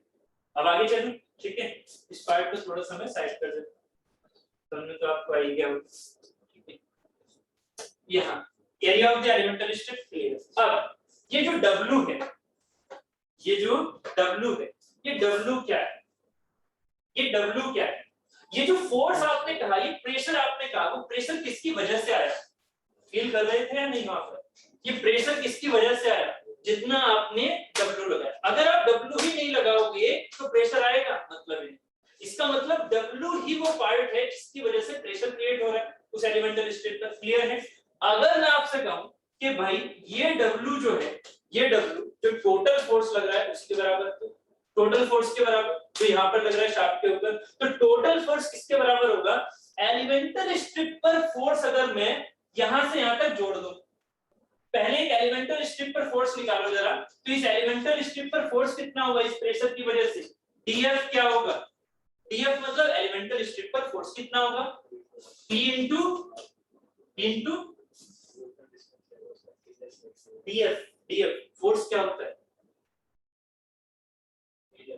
Area, pressure into area, area किसका, स्ट्रिप का। भाई फोर्स क्या होता है, इस एलिमेंटल स्ट्रिप पर फोर्स कितना लग रहा है, इस एलिमेंटल स्ट्रिप पर फोर्स लग रहा है डीएफ। इसे डब्ल्यू तो नहीं बोलोगे ना, अगर आप डब्ल्यू इसे ही बोल दोगे तो भैया अलग अलग फाइबर पर भी तो फोर्स गया होगा उस डब्ल्यू का, ऐसे कैसे बोल सकते हो आप। तो यहाँ पर ये चीज क्या है, ये है मेरे डीएफ, ठीक है, इस पर लग रहा है डीएफ। डीएफ क्या होगा, जो इस एलिमेंटल स्ट्रिप पर प्रेशर लग रहा है इनटू उसका area, pressure equal to force upon area, solid में पढ़ा है, ठीक है। तो प्रेशर की जो वैल्यू है वो अभी आपने निकाली, कितनी निकाली थी, सॉरी प्रेशर हमने माना है, क्या माना है, कांस्टेंट। ये प्रेशर एरिया की वैल्यू निकाली थी, वो कितनी थी 2 पाई r into D, this is the DF. अब एक बात बताइए, ये तो है एलिमेंटल स्ट्रिप पर, अगर मैं इस डीएफ को w से रिलेट करूं, क्योंकि एक्चुअल में w का ही तो अपना पार्ट है, तो w जो टोटल w है वो एक्चुअल में किसके बराबर हो जाएगा, इंटीग्रेशन, समझ रहे हो, इंटीग्रेशन सारी स्ट्रिप, कितनी स्ट्रिप, इनफाइनाइट स्ट्रिप, कहां से ऐसे लगाते हो, ऐसे जोड़ो, इनफाइनाइट स्ट्रिप जोड़ दो भी, तो इसका मतलब क्या है, इंटीग्रेशन कहां से कहां, यही गलती हो जाएगी अगर 0 से कर दिया तो वो बन गया पाइवोट। अभी क्या है, फ्रिक्शन लाइन कहां से शुरू हो रही है, आर आई से, तो डब्ल्यू है वो कहां से शुरू हो रहा है, आर आई से, है कि नहीं। ये जो डब्ल्यू है ये पूरा कंपनसेशन कहां पर आ रहा है, इस पर, है ना। तो यहाँ पर क्या होगा, आर आई से लेके आर नोट, क्या चीज, ई इंटू 2 पाई आर, ये किसका फॉर्मूला बना, लोड का। अभी यहाँ पर क्या मैंने टी को कांस्टेंट माना यहां से यहां तक, अभी नहीं कहा, अभी सिर्फ और सिर्फ टी कहां के लिए कांस्टेंट है, इस एलिमेंटल स्ट्रिप के लिए, वो यहां से यहां वेरी कर सकता है, मुझे नहीं पता अभी किसके अंदर है, वो इंटीग्रेशन के अंदर है ना। ये चीज अभी फॉर्मूला निकाला हमने डब्ल्यू का। अब एक बात बताओ, ये तो हो गया डब्ल्यू का फॉर्मूला, ये हो गया फ्रिक्शन, ये होगी फोर्स जो कि इस पर ऐसे लग रहा था, कैसा वाला, एक्सियल फोर्स। अब इस एक्सियल फोर्स से जो यहाँ पर फोर्सेस डेवलप हो रहे थे वो चीजें हैं। अगर ये बेयरिंग है तो आप क्या चाहोगे कि फ्रिक्शन फोर्स जो डेवलप हो रहा है, भाई देखो यहाँ पर इसका जो रोटेशन इसमें जब ट्रांसमिट होगा तो किसके बेसिस पर होगा, फ्रिक्शन की, तो इसका मतलब फ्रिक्शन फोर्स जो इसके ऊपर डेवलप हो रहा है हमें उसकी स्टडी करनी है कि नहीं, क्योंकि हमें वो फ्रिक्शन फोर्स कम करना है। बट अगर ये क्लच हो तो फ्रिक्शन फोर्स क्या होना चाहिए, ज्यादा। अगर ये क्लच होता तो फ्रिक्शन फोर्स क्या होना चाहिए, ज्यादा, जिससे कि इसका जो रोटेशन है वो इस पर ट्रांसमिट हो सके और मेरा इंजन का गियर वाला शाफ्ट चल सके। अभी मुझे यहाँ इंजन नहीं लगाना है, अभी इसे रोकना है, इसका मतलब मुझे यहाँ फ्रिक्शन की जो वैल्यू है वो कम करनी होगी, बट वो फ्रिक्शन की वैल्यू आएगी कहां से, ये वाला जो फ्रिक्शन वाला एलिमेंट है ये आएगा कहां, ये तो फोर्स वाला एलिमेंट है, फ्रिक्शन वाला एलिमेंट आएगा किसमें, टॉर्क में। सोचो भाई ये रोटेशन है तो रोटेशन में तो फ्रिक्शन वाली चीज जा रही है ना अंदर, है ना। भाई देखो सिंपल सी बात है, W तो ये वाली चीज थी, जबकि रोटेशन हमारा किसकी बेसिस पर जाएगा, आगे की तरफ फ्रिक्शन की बेसिस पर। अगर फ्रिक्शन दोनों में ज्यादा तो रोटेशन जाएगा, अगर फ्रिक्शन दोनों में कम तो रोटेशन नहीं जाएगा, है ना। जबकि W तो हमेशा जाएगा।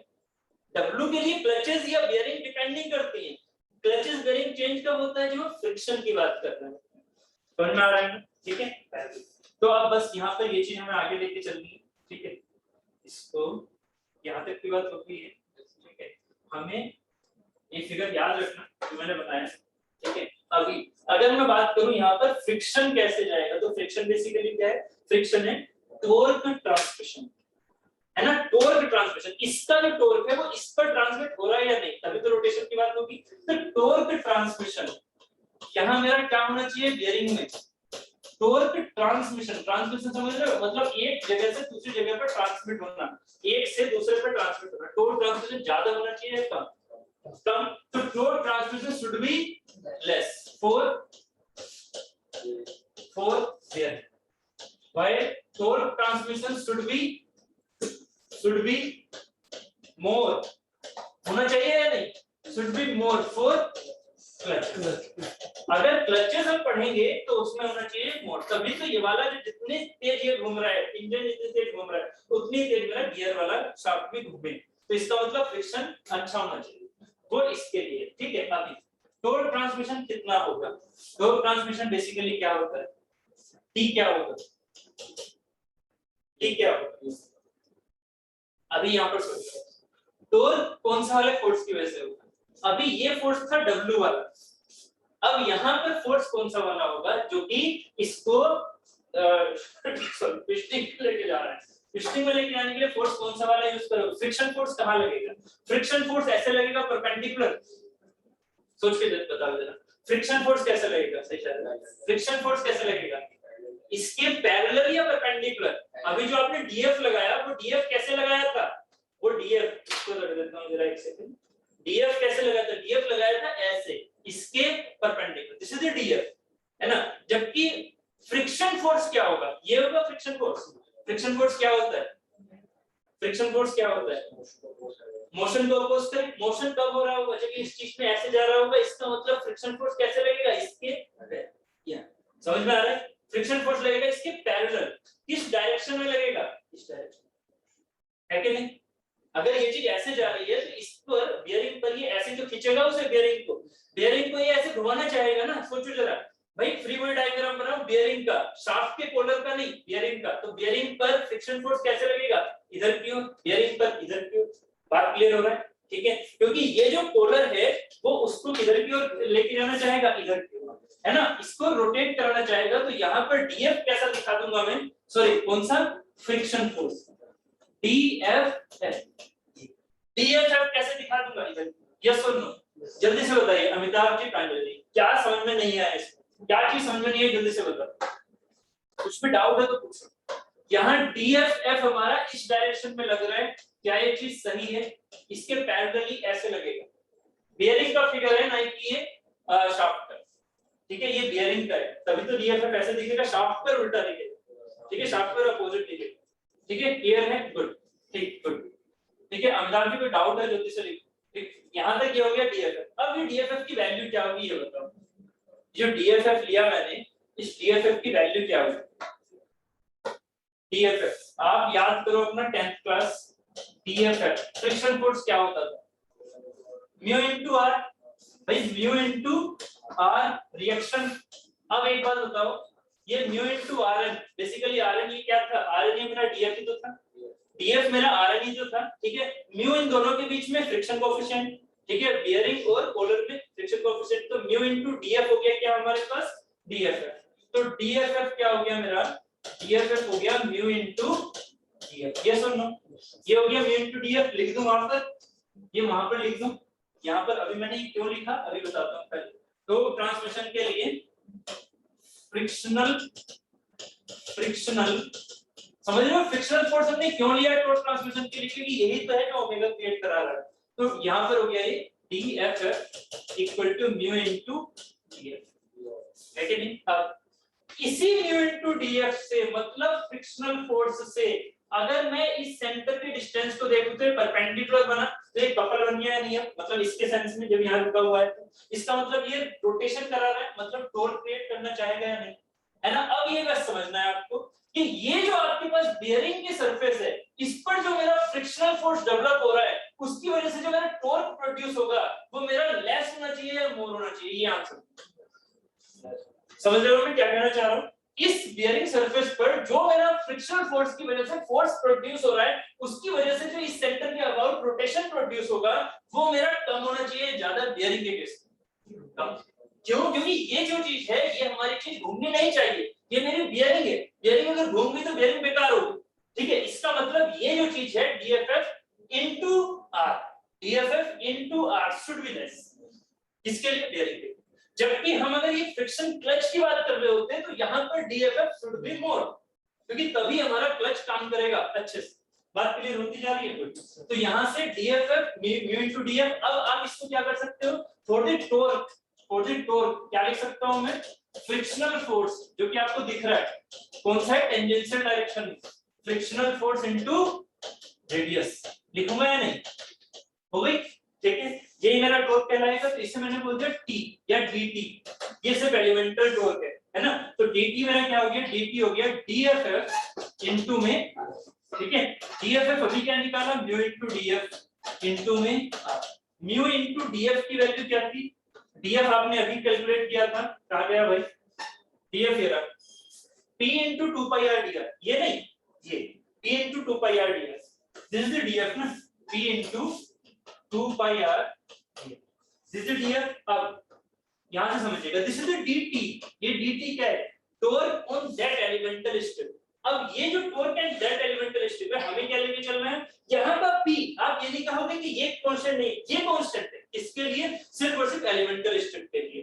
बट अभी ये चीज यहाँ से यहाँ तक P मेरा कांस्टेंट है या नहीं ये नहीं पता मुझे, यहाँ से यहाँ तक P मेरा कांस्टेंट है या नहीं ये नहीं पता। मैंने कैलकुलेशन भी किसकी की है, एलिमेंटल स्ट्रिप की, ठीक है। तो अभी उसमें P चेंज हो सकता है मेरा, ठीक है। अभी फिलहाल एलिमेंटल स्ट्रिप की है। तो टॉर्क जो टोटल फ्रिक्शनल सरफेस से ट्रांसमिट होगा वो कितना होगा, टॉर्क जो total torque transmitted from frictional surface, ये कितना होना चाहिए, ये कितना होना चाहिए टोटल T, ये क्या होगा इंटीग्रेशन कहां से कहां, Ri से लेके R0 dt होना चाहिए या नहीं। बस इसमें इसको रख दो, क्या हो जाएगा new times of P into pi r into, sorry एक R और बच रहा है यहाँ पर R स्क्वायर और 2 pi r कितना, ठीक है। हाँ 2 pi r, ठीक है 2 pi r स्क्वायर हो गया, r से मल्टीप्लाई जो होगा आता 2 pi r स्क्वायर दिया। ये क्या हो गया r i से। फाइनली आउटकम समझ में आ गए। ये किसके आउटकम है, ये किसके आउटकम है, ये है अभी एलिमेंटल स्ट्रिप के। एक तो है मेरा टॉर्क ट्रांसमिशन और एक आया था मेरा शियर फोर्स, एक आया था फोर्स, ठीक है। एक आया था फोर्स, उसको मैंने टोटल फोर्स के बराबर बता दिया, ये मेरा टोटल फोर्स हो गया एक तरह से जो मैं लगा रहा हूं एक्सटर्नल, ठीक है। ये टोटल फोर्स का फॉर्मूला आया और ये आया मेरा टोटल टॉर्क का फॉर्मूला। दोनों कंडीशन में क्या चीज होनी चाहिए, बेयरिंग में कौन सी चीज कम होनी चाहिए, टोटल फोर्स कम होना चाहिए। आंसर दो, टोटल फोर्स बेयरिंग में कम ट्रांसमिट होना चाहिए। देखते हैं समझ में आएगा नहीं। टोटल फोर्स बेयरिंग में कम ट्रांसमिट होना चाहिए, आप भी दोनों आंसर दो, है ना। ये टोटल फोर्स तो अच्छा ट्रांसमिट होना चाहिए ना, तभी तो उस चीज का बेयरिंग का फायदा लग रहा है कि भाई रोक रहा है कि नहीं। टोटल फोर्स ट्रांसमिट सही होना चाहिए। मेन चीज क्या होती है क्लच एंड बेयरिंग में डिफरेंस करने के लिए, तो टॉर्क हमारा कम ट्रांसमिट होना चाहिए for the bearing and torque हमारा ज्यादा ट्रांसमिट होना चाहिए इसके लिए फॉर द क्लचेस, ठीक है। तो क्लच चैप्टर भी उसमें भी यही कैलकुलेशन थी पूरी, ठीक है। 2 pi 2 की pi ठीक है। तो ये दोनों कंडीशन क्लियर हो गई। फाइनली हम इन दोनों को अलग से लिख लेते हैं। ये हो गया मेरा, एक तो हो गया W का फॉर्मूला। W का फॉर्मूला क्या आ रहा है, W का फॉर्मूला क्या निकल के आया, इंटीग्रेशन ऑफ Ri से R0 बता दो भाई, थोड़ा बोल रहा हूं, T into 2 pi R into dr, यही ठीक है। नहीं ये इसमें आ रही होता है ना, और T में आ गया हमारा, T में आ गया integration Ri to R0 2 pi T R square mu है ना। तो ये हो गया हमारे पास और W का। अब मेन चीज अब क्या, अब जो हम यहाँ पर ध्यान देना, आपने क्लचेस समझी, क्लचेस क्या होती हैं, आपको थोड़ा बहुत क्लचेस का आइडिया है ना, आपने बाइक वगैरह चलाई तो आपको क्लचेस का आइडिया। अगर मैं आपसे कहूँ, ध्यान से समझना, अगर मैं आपसे कहूँ कि एकदम एकदम न्यू क्लच है आपके पास, एकदम न्यू क्लच, तो न्यू क्लच का हर एक पॉइंट रफ होगा या एकदम स्मूथ होगा, न्यू क्लच का रफ होगा। न्यू क्लच का जो हर एक पॉइंट है, क्लच की बात कर रहा हूं बेयरिंग की नहीं, न्यू क्लच का हर एक पॉइंट एकदम क्या होगा, रफ होगा, ठीक है। यहाँ जब वो इंगेज होगा तो प्रेशर कैसा आएगा, यूनिफॉर्म। प्रेशर कैसा आएगा, यूनिफॉर्म। सोचो जरा इस चीज को, हर एक पॉइंट कैसा है, रफ, कहीं पर भी स्मूथ नहीं है, हर एक पॉइंट एक दूसरे से अटैच हो रहा है, हर एक पॉइंट एक दूसरे से बिल्कुल यूनिफॉर्मली अटैच है। इसका मतलब प्रेशर कैसा पड़ा, यूनिफॉर्म, ठीक है। अब थोड़ा धीरे-धीरे चलो, थोड़ा धीरे-धीरे आपने बाइक को चलाया, कुछ दिन बाद आप क्या देखते हो, कहीं पर रफ है तो कहीं पर स्मूथ, ठीक है, कहीं पर रफ है कहीं पर स्मूथ है। अब क्या कंडीशन आ रही है, प्रेशर यूनिफॉर्म ना। अब कंडीशन क्या आ गई है, प्रेशर यूनिफॉर्म ना होना। दोनों के माइंड में चल रहा है ना, दोनों के बीच में क्या हो रहा है, जैसे जैसे आप उस चीज को चलाने लग जाते हो क्लचेस को, तो जब ओल्ड क्लचेस की बात करते हैं तो ओल्ड क्लचेस हमारे यूनिफॉर्म प्रेशर पर नहीं होंगे, है ना। न्यू क्लचेस हमारी किसमें होंगी, यूनिफॉर्म प्रेशर पर। बट ओल्ड क्लचेस मतलब अगर आपने एक बार भी चला दिया ना, तो बेसिकली वो एक बार चलने के बाद भी कुछ ना कुछ इसमें टियर ऑफ हो जाएगा, वो वियर में चले जाएगा, ठीक है। तो यहाँ पर हमारे पास दो टर्म निकल के आए, क्या एक तो था हमारे पास pressure constant initially, pressure constant या यूनिफॉर्म, इसे हम यूनिफॉर्म बोल सकते हैं। फ्रिक्शन लाइनिंग पर यूनिफॉर्म, फ्रिक्शन सरफेस पर कांस्टेंट। तो यूनिफॉर्म जो हमारे पास यहाँ पर ये प्रेशर एक्ट कर रहा है, तो प्रेशर हमारा कांस्टेंट है कब, जब हमारा न्यू एंगेजमेंट हो रहा है। तो दूसरी चीज क्या है, दूसरी चीज है जिस टाइम पर ये एक दूसरे से रब करने शुरू हो गए, तो अब क्या स्टार्ट हुआ है, वियर। एक टर्म क्या है यहाँ पर, वियर। वियर क्या होता है, वियर का बेसिक टर्म क्या हो गया हिंदी में, वियर क्या हो गया, टूटना या घिसना, ठीक है। वियर बेसिकली क्या है, घिसना, ठीक है। तो यहाँ पर जो मेरा मटेरियल घिस रहा है, ठीक है, जो वियर हो रहा है, जो मेरा मटेरियल रब हो रहा है, वियर हो रहा है, घिस रहा है, तो यहाँ पर दूसरी चीज क्या है मेरी, वियरिंग को समझना। ये वियर क्या है, ठीक है, इसको मैथमेटिकली समझो पहले। ये वियर बेसिकली क्या है, इसको इस तरह से समझ लेते हैं, एक एग्जांपल के तौर पर सोचो जरा, एग्जांपल के तौर पर वियर बेसिकली क्या है, इसको समझो मैथमेटिकली। मेरे पास एक सिलिंड्रिकल रोड है मान लीजिए, ठीक है। आपने कहा इस पर फोर्स लगाओ, समझो पहली कंडीशन है वेलोसिटी कांस्टेंट रखना।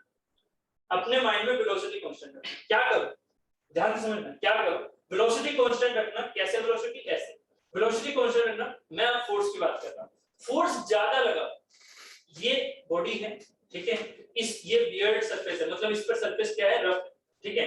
आपने क्या किया, इस पर वेलोसिटी कांस्टेंट रखते हुए फोर्स लगा, फोर्स लगाया अभी ज्यादा, फोर्स लगाया ज्यादा, ये ज्यादा वियर हो गया कब, फोर्स ज्यादा लगाया, वेलोसिटी भी कांस्टेंट रखना अपने माइंड में, ठीक है। अब ये बताइए वियर ज्यादा हो गया कब, वियर ज्यादा हो, वियर ज्यादा हो, क्लियर हो रहा है। अगर यहाँ पर फोर्स आप ज्यादा लगा रहे हैं वेलोसिटी कांस्टेंट रखते हुए, कांस्टेंट किस सेंस में, दूसरे केस में। दूसरा केस समझो क्या, कि आपने वेलोसिटी कांस्टेंट रखी जैसे आपने प्रीवियस सोची थी अपने माइंड में, वेलोसिटी कांस्टेंट रखो, अब क्या करो, फोर्स कम लगाओ।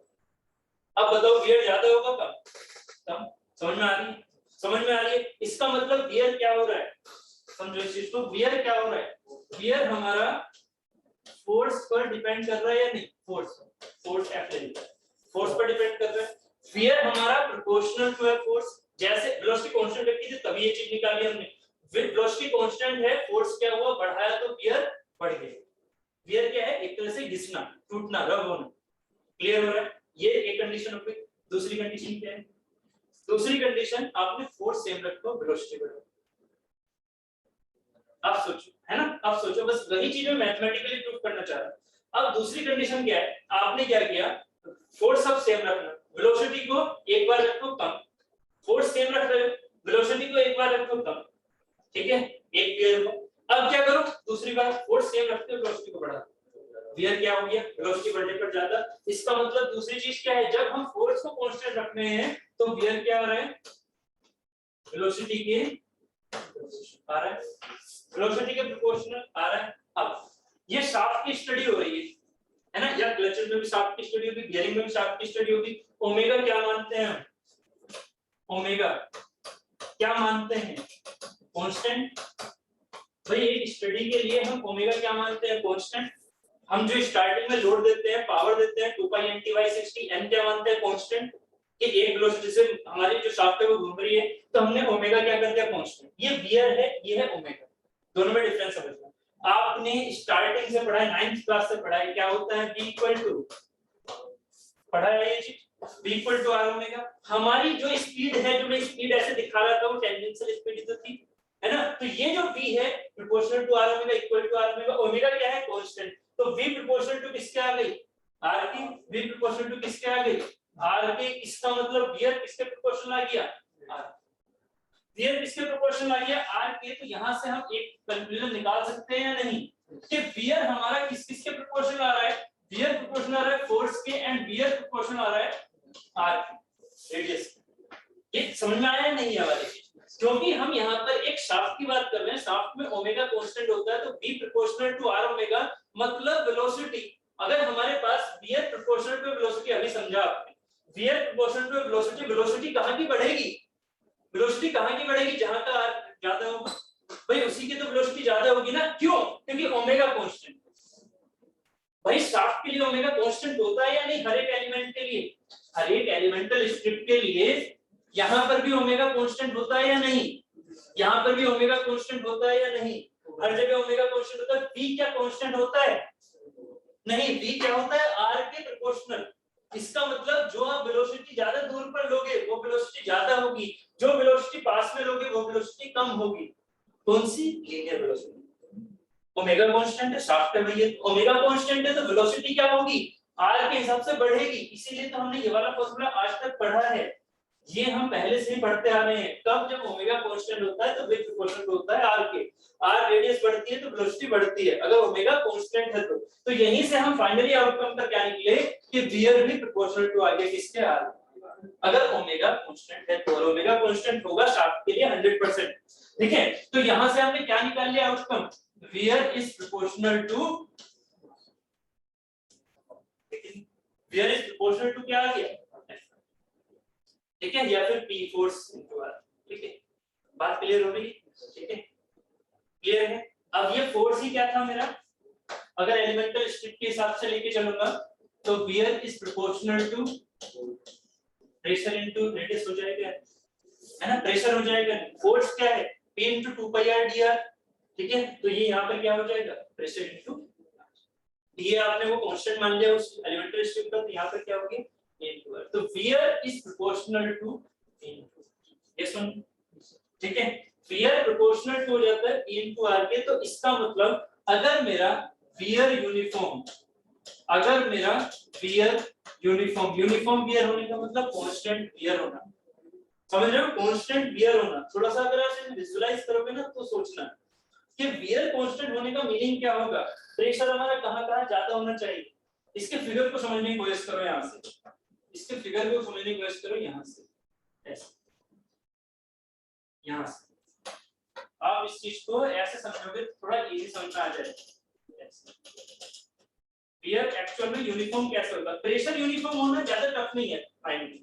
प्रेशर यूनिफॉर्म मतलब हर जगह प्रेशर सेम लग रहा है, फोर्स सेम लग रहा है, तो आपने प्रेशर यूनिफॉर्म बोल दिया। ठीक है, बट वियर यूनिफॉर्म होना यहां से यहां तक, RI से RI तक, उसका मीनिंग क्या होता है जरा समझो। क्या कि आपने अभी क्या निकाला? Wear equal to P into R। R अगर मिनिमम है, R अगर मिनिमम है मतलब R हमारा सबसे कम है, ये वियर को क्या ले लो? एक C कांस्टेंट ले लो, C इक्वल टू PR। ऐसे हो गया, ऐसे तो करते हैं। ये एक तरह से किसकी इक्वेशन है? P मेरा किसमें है? प्रेशर मेरा मान लो इस डायरेक्शन में, इस डायरेक्शन में प्रेशर बोल दिया। ये मैं एक ग्राफ बना रहा हूं जिससे कि आपको थोड़ा विजुअलाइज हो जाए। और रेडियस मेरी किस डायरेक्शन में होगी? इस डायरेक्शन में हो जाएगी। ठीक है, प्रेशर इस डायरेक्शन में, रेडियस मेरी इस डायरेक्शन में, यहाँ ये है ना, नीचे की तरफ जाएगा। ठीक है, RI ये हो गया, R0 ये हो गया, ये हो गया, है ना?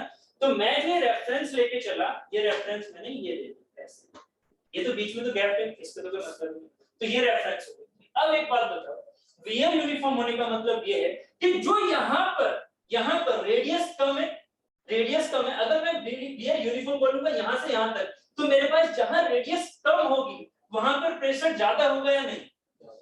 वहां पर प्रेशर ज्यादा, क्योंकि आपको क्या करना है? अगर रेडियस कम है मतलब वेलोसिटी कम है तो फोर्स ज्यादा करना पड़ेगा सेम वियर होने के लिए। कहां के सेम वियर होने के लिए? जब आप यहां वाले पॉइंट के सेम वियर की बात करते हो, है ना? तो आपका अगर रेडियस बढ़ेगा मतलब यहाँ की वेलोसिटी बढ़ेगी, तो इसका मतलब फोर्स आपको क्या करना पड़ेगा? कम। अभी फोर्स और वेलोसिटी का रिलेशन समझाया था ना? ठीक है, वियर सेम रखना है तो आपने वियर सेम रखना है, तो अगर आपने R कम लिया तो प्रेशर को क्या लेना पड़ेगा? ज्यादा, है कि नहीं? तभी तो ये कांस्टेंट एक वैल्यू आई। ठीक है, मान लीजिए अगर यहाँ पर आप 2 कर रहे हो तो यहाँ पर आपने कर लिया 8, तो लेके आना 16 ही, तो 16 लेके आना है तो 2 से 8 फिर 16 लेके आए, या फिर आपने अगर इसे कम इसे बढ़ाया तो इसे कम करना पड़ेगा। ठीक है, या फिर इसे आपने कम किया तो इसे बढ़ाना पड़ेगा। ठीक है, बात क्लियर हो रही? ठीक है, तो बस यही सेंस हमारा इसमें कि R अगर मिनिमम की बात करोगे तो प्रेशर क्या आएगा? मैक्सिमम। R मिनिमम पे प्रेशर क्या होगा?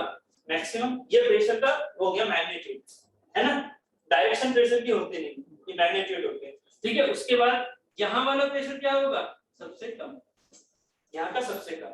इन दोनों के बीच में जो XY वाला ग्राफ जाता है, आपको याद करो अपनी 11th क्लास या डिप्लोमा फर्स्ट ईयर, याद करो XY अगर Z इक्वल टू XY हो तो वो ग्राफ कैसा जाता था? लीनियर हो जाता था, हाइपर। याद आ रहा है वो XY वाला ग्राफ कैसे जाने का, है ना? ये दो फिगर आते थे XY, पैराबोला में क्या होता था y square equal to 4ax, जबकि अगर x y की मल्टीप्लिकेशन होती थी तो ऐसे जाता है।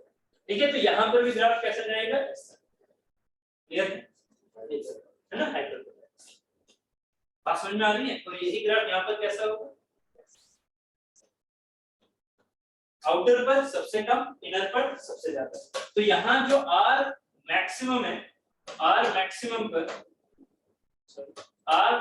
पर क्या होगा, p मिनिमम, r मिनिमम पर क्या होगा, p मैक्सिमम। ऐसे ही यहाँ पर भी r मिनिमम पर p मैक्सिमम और r मैक्सिमम पर p। समझ में आ गया? This is the real concept. ठीक है, उम्मीद है क्लियर हो गया।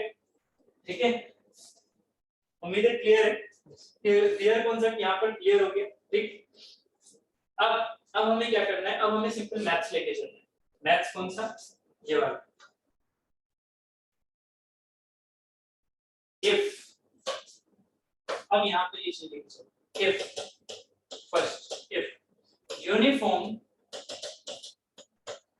Pressure is acting over the,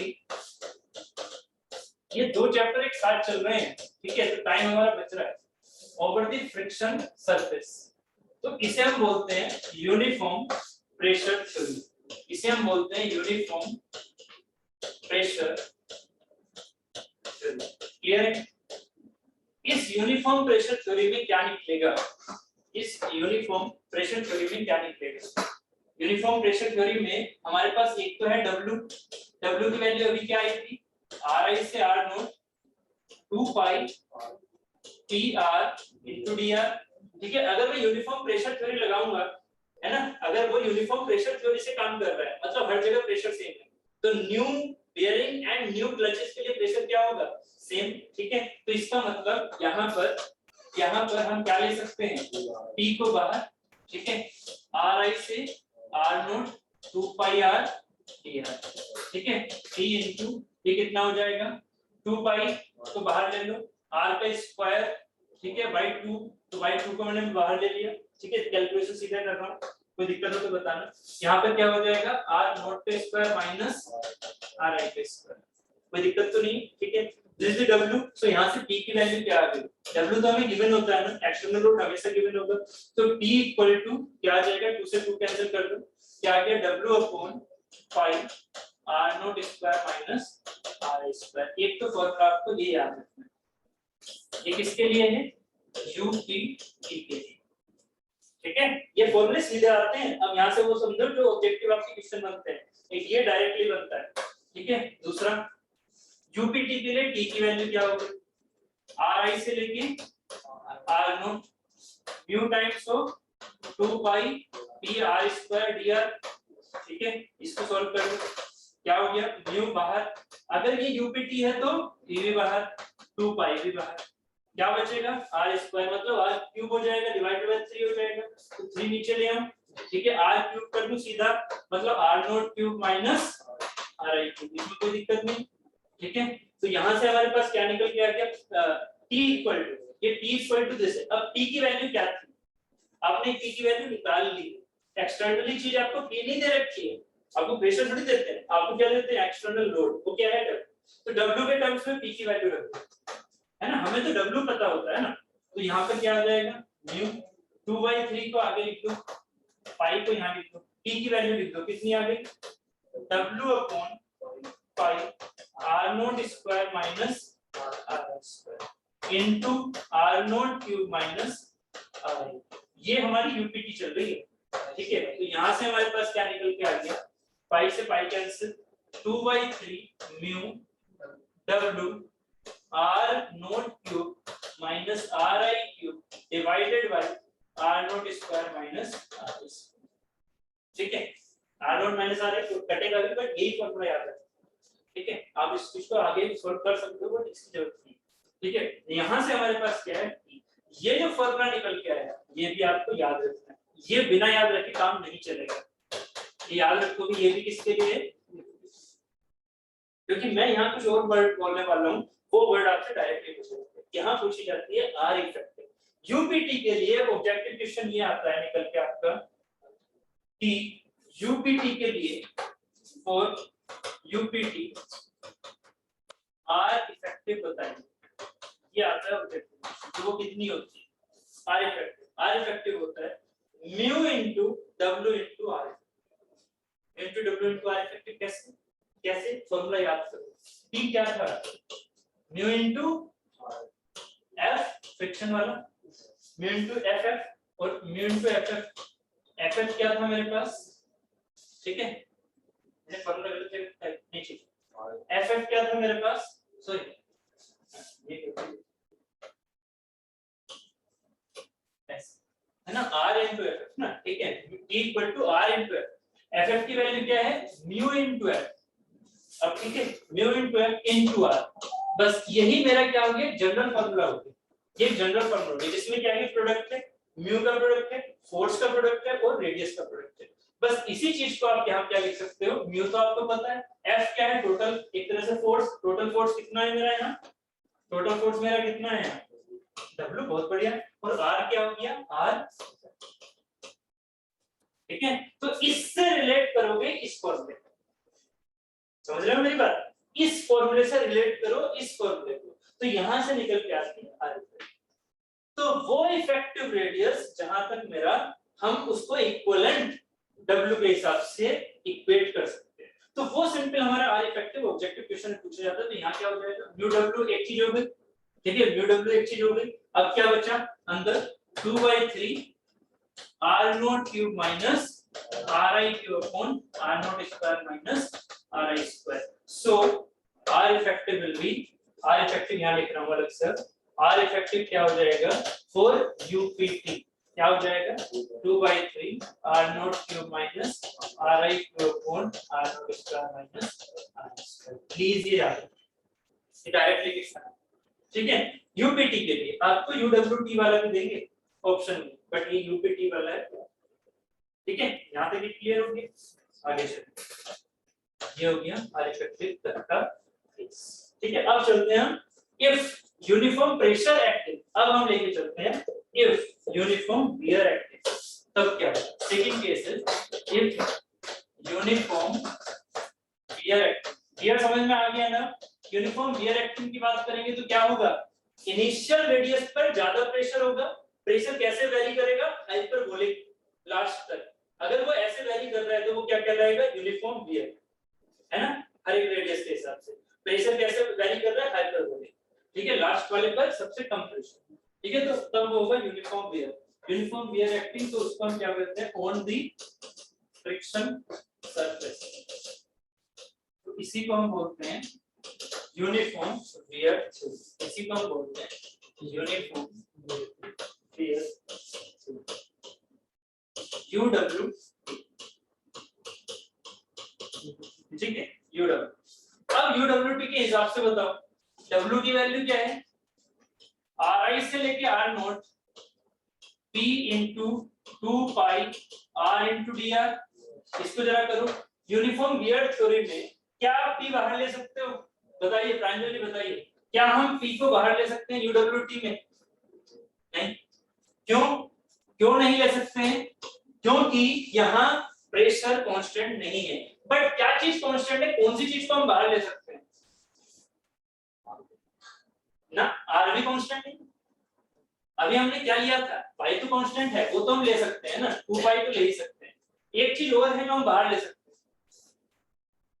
सोचो यार सोचो PR, उसने बताया PR क्यों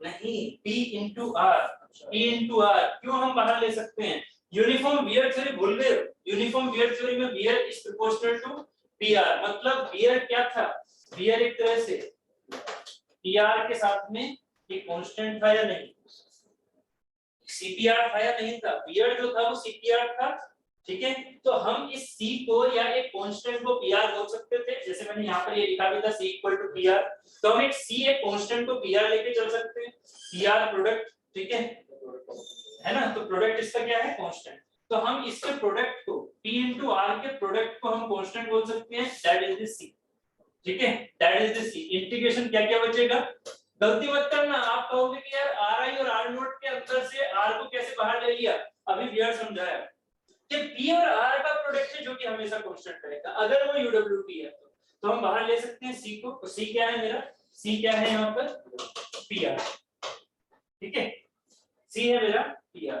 चलो यहाँ पर ये हो गया। अब ये वैल्यू कितनी आ जाएगी 2 पाई, इंटीग्रेशन सीधा कर दूं क्या हो जाएगा 2 पाई C R0 माइनस R हो गया। किसके बराबर है W के। तो C की वैल्यू क्या आ गई, C की वैल्यू है क्या W by 2 pi R0 minus RI। मुझे किससे मतलब है, मुझे मतलब है प्रेशर की वैल्यू से। तो C की वैल्यू में क्या लिख सकता हूँ, है ना, देखो चीटिंग कर ली, इंजीनियर चीटिंग ही करते हैं। W by 2 pi R0 minus RI, so P equal to आ गया 2W by 2 pi R0 minus, this is the pressure for the uniform wear theory. ये क्या प्रेशर मेरा कांस्टेंट है, नहीं, क्यों, क्योंकि ये किस पर डिपेंड कर रहा है R0 पर, या R0 पर डिपेंड कर रहा है, R0 तो कांस्टेंट चीज है, RI भी कांस्टेंट चीज है, इस पर R क्या है वैरी। तो जैसे जैसे R वैरी होगा P वैरी होगा। और आपको पता है अगर एक फंक्शन हमारा x इक्वल टू 1/y हुआ करता था तो ये कैसे जाता था हाइपरबोलिक, तो ये जा रहा है ना हाइपरबोलिक, ठीक है, P प्रोपोर्शनल टू 1/r, ठीक है, हाइपरबोलिक। तो जैसे जैसे R चेंज होगा P भी चेंज होगा, ठीक। चलो ये चीज हो गई, R बढ़ेगा P घटेगा। अब ये हो गया UWT के लिए। चलो अब यहां से हम आगे क्या लेके चल रहे हैं, ठीक है, अब लेके चलो P।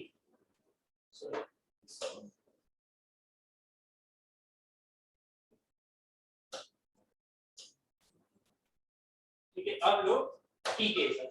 T क्या है, T है मेरा 2 pi new P R square, yes, ठीक है। तो यहां से हमारे पास RI से लेके R0, ठीक है। तो यहाँ से क्या क्या चीजें कांस्टेंट हो सकती हैं, ध्यान से समझना क्या क्या कांस्टेंट हो सकता है, PR ना कि PR स्क्वायर, है ना। तो अभी हम क्या ले सकते हैं बाहर, पहले 2 पाई न्यू और साथ ही हम PR का एक प्रोडक्ट ले सकते हैं बस, है ना, यूनिफॉर्म वियर थ्योरी में। अंदर क्या बचेगा RTR बचेगा, है कि नहीं, क्योंकि यहाँ पर PR ले सकते हैं, PR को हम C लिख सकते हैं सीधा, है ना। यहाँ से कंफ्यूज मत होना, पहले इसे C ले लो, ठीक है, पहले यहाँ पर इसे C ले लो। C क्या था P into, ठीक है, तो ये C हो गया P into R। अब क्या हो सकता है T equal to 2 pi mu into C, ये क्या हो गया R स्क्वायर बाई 2 को इधर लिया लेके आ गया, R स्क्वायर मतलब R0 square minus RI square, ये भी समझ में आ रहा होगा, ठीक है। यहाँ से 2 से 2 कैंसिल हो गया, T बराबर क्या आ गया पाई पाई न्यू C R0 square minus RI। अभी जो C था तो यहाँ से आपने निकाला था, है ना, तो सीधा C की वैल्यू हम रख सकते हैं, क्योंकि मुझे मतलब है W के टर्म्स में, है ना, मुझे W के टर्म्स में मतलब है, मुझे P नहीं पता। तो यहाँ क्या हो जाएगा पाई म्यू, C की वैल्यू क्या थी W upon 2 pi R0 minus R into R0 square minus R square. एक काम कर लूं, इसे हटा दूं तो यहाँ पर इससे A square minus B square का फॉर्मूला खोल दे, ठीक है।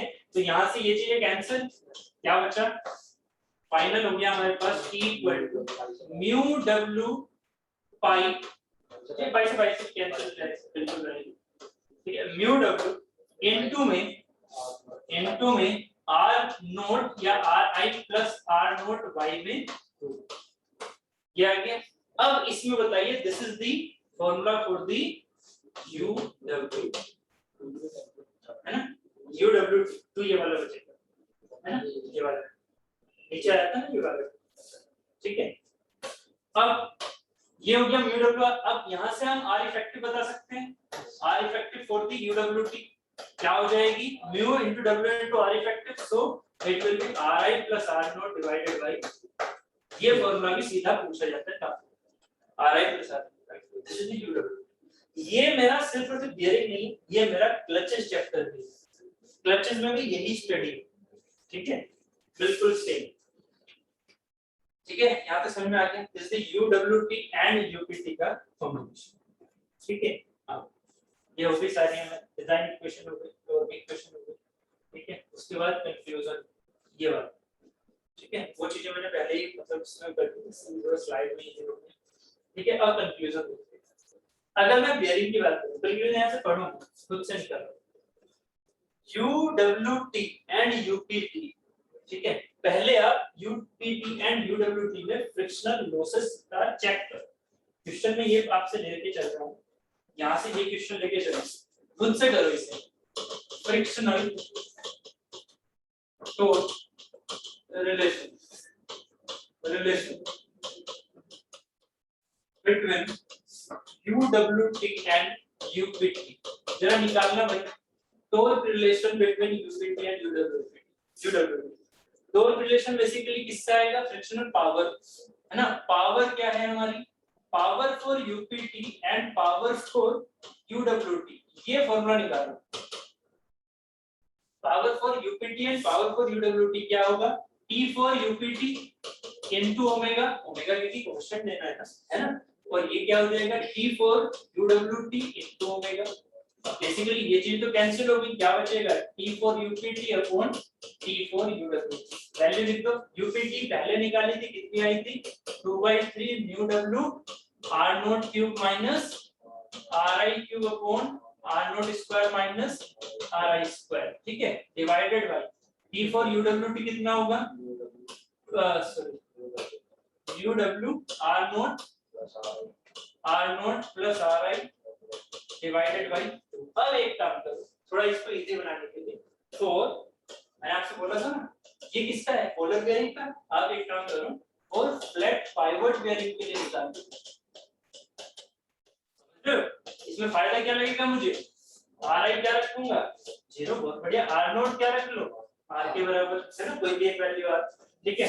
ये और ये होती है क्या? सोलिड की शाफ्ट की रेडियस, है ना। तो यहाँ पर ये वैल्यू इसमें पुट करो, आंसर निकालो जरा। P for UPT divided by P for UWT equal to, यहाँ पर कितना हो जाएगा? 2/3 म्यू W से म्यू W कैंसिल कर दो, चलो अभी फिलहाल लिख लेता हूँ, ठीक है। R नॉट मतलब R का क्यूब माइनस 0, ठीक है, डिवाइडेड बाय R का square minus 0 divided by mu W R not मतलब R प्लस 0 अपॉन में 2। कोई दिक्कत नहीं।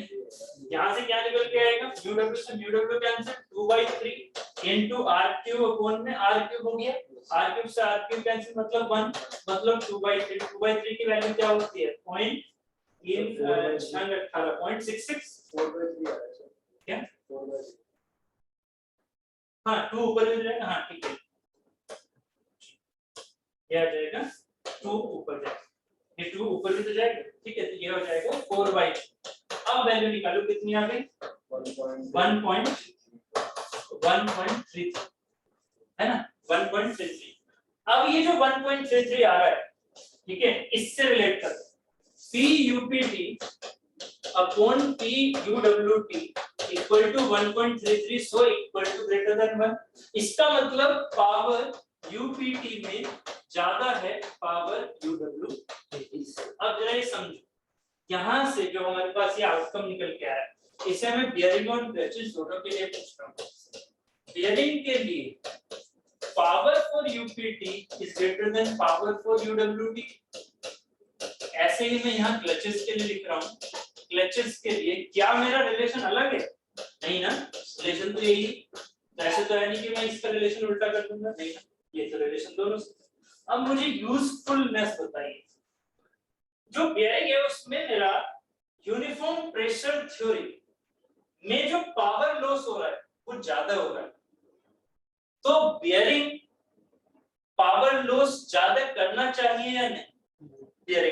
बेयरिंग में पावर लॉस होना चाहिए। इसका मतलब बेयरिंग में फायदेमंद कौन सी है? फायदेमंद की बात कर रहा हूं, अभी क्रिटिकल की बात नहीं। बेयरिंग में फायदेमंद कौन सी है? यूनिफॉर्म बेयर, क्योंकि उसमें पावर लॉस कम है, मतलब बॉडी किसमें जानी चाहिए? यूनिफॉर्म वेयर में। इसका मतलब बेयरिंग कैसी होनी चाहिए आपकी? ओल्ड। अभी यही तो समझा था हमने, वेयर को ओल्ड ही तो समझा था कि जितना ओल्ड होगा उतना फायदा। इसका मतलब मेरी बेयरिंग कैसी होनी चाहिए? है ना, जो मेरी पाइवट बेयरिंग है, पोलर बेयरिंग वो होनी चाहिए ओ, ठीक है। अब यूनिफॉर्म प्रेशर थ्योरी यूज करेंगे इसकी डिजाइन के लिए। हम पढ़ रहे हैं डिजाइन, तो डिजाइन बताइए बियरिंग का किसकी थ्योरी के बेसिस पर होगा, यूनिफॉर्म बियर थ्योरी पर या यूनिफॉर्म प्रेशर थ्योरी पर। अब यही पर कांसेप्ट समझना है कौन सी वाली से डिजाइन होगा। डिजाइन में हम कौन सी लेके चलते हैं, क्रिटिकल, और क्रिटिकल यहाँ पर कौन सी है, यूनिफॉर्म प्रेशर थ्योरी। क्योंकि अगर हमने इस पर डिजाइन सेव कर लिया तो ऑटोमेटिकली इस पर डिजाइन सेव हो जाएगा। इसका मतलब हमें कौन सी वाली थ्योरी लेके चलनी होती है ये, क्योंकि ये होती है हमारी क्रिटिकल। क्या ऑब्जेक्टिव क्वेश्चन बन गया, हो जाएगा, समझ में आ गया। जो बेयरिंग होती है उसमें यूपीटी हम लेके चलते हैं, ना कि यूडब्ल्यूटी। डिजाइन किससे होगा, यूपीटी से। अगर ना दिया हो तो फॉर्मूला कौन सा लेके चल रहा है, यूपीटी का बेयरिंग के लिए। अगर क्लचेस वर्ड लिखा हुआ है, अगर क्लचेस चैप्टर पढ़ रहे हैं, तो अब बताइए पावर ट्रांसमिशन ज्यादा होना चाहिए या कम, क्योंकि इसमें होता है पावर ट्रांसमिशन मतलब फ्रिक्शन पावर, तो पावर ट्रांसमिशन ज्यादा होना चाहिए, मतलब यूपीटी यूजफुल है या नहीं, यूजफुल है। मतलब हमारे क्लचेस कैसे होने चाहिए, न्यू या ओल्ड, न्यू। मतलब क्लचेस हमारे न्यू रहने चाहिए क्योंकि उस पर यूपीटी लग सकता है, बट जनरली तो ओल्ड हो ही जाते हैं, ठीक है। तो हम अब ये बताइएगा मुझे कि क्लचेस में कौन सी थ्योरी हम लेके चलेंगे, यूपीटी या यूडब्ल्यूटी। यूडब्ल्यूटी क्यों, क्योंकि इसमें जो क्लच है वो पुराने हो रहे हैं, इसमें क्लच पुराने हो रहे हैं, मतलब ये पावर लॉस कम करेंगे, तो डिजाइन हमारा कम के बेसिस पर होगा ना। क्योंकि इसमें अगर हम सेफ है, मतलब इसमें अगर हमारा पावर ट्रांसमिशन कम जो हमने निकाला है वो हमारा सेफ साइड निकल गया, तो इसका मतलब क्या होगा, हमारा पावर ट्रांसमिशन और ज्यादा हो सकता था यूपीटी। तो हमने क्रिटिकल कौन सा लिया, यूडब्ल्यूटी, ठीक है। तो हमारा यहाँ पर आएगा यूडब्ल्यूटी वाला, मतलब यूडब्ल्यूटी इज द, इसमें ये मत समझिएगा कि इसमें फेल हो गया ना, इसमें फेलियर की बात नहीं है, इसमें क्या है, मेरी पावर ट्रांसमिशन कम जा रही है ना, पावर लॉस मेरा ज्यादा है। इसमें क्या है, मेरा पावर लॉस ज्यादा है, तो पावर ट्रांसमिशन क्या है मेरी कम। इस वजह से मैंने इस पर डिजाइन, क्योंकि अगर इसका मैंने डिजाइन कर लिया तो मुझे ये पता है कि इंजन से गियर में मेरी सबसे कम पावर इस पे जा सकती है, तो इसका मतलब अगर मैं यूपीटी यूज कर लूं तो उससे ज्यादा ही जाती है, मतलब फायदेमंद। जबकि इसमें क्या होगा, इसमें पावर लॉस मेरा ज्यादा है, किसमें, यूपीटी। तो मुझे पावर लॉस जो सबसे ज्यादा होगा वो क्रिटिकल है, उसमें मेरी बेरिंग टूट जाएगी, इसलिए मुझे यूपीटी। इसमें मेरी ये टूटेगी नहीं, गलती मत करना, टूटेगी नहीं, ये मेरा वो कंडीशन है जब मेरा सेफ साइड से अंदर है, मतलब ये वाली चीज मेरी जा सकती है, सबसे कम पावर जाएगी, तो वो चीज मैं लेके चलता है ना, इसलिए। और ये जनरली होगा क्योंकि जैसे जैसे हमारा ओल्ड क्लच न्यू में, न्यू क्लच ओल्ड में कन्वर्ट होगा, वैसे वैसे वो नियर में जाएगा, ठीक है। ये दोनों चीजें समझ में आ गई, ठीक है। इसी कंफ्यूजन को हमने यहाँ लिखा हुआ है, ठीक है।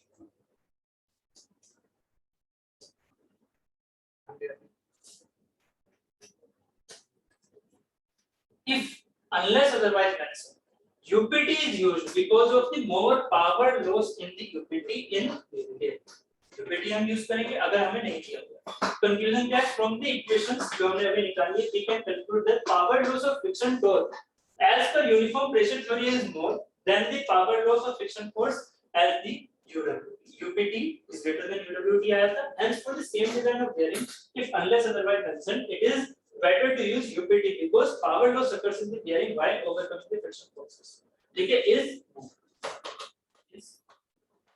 इसी वजह से हम यूपीटी लेके बेयरिंग की सेफर साइड पे, और सेफर साइड हो,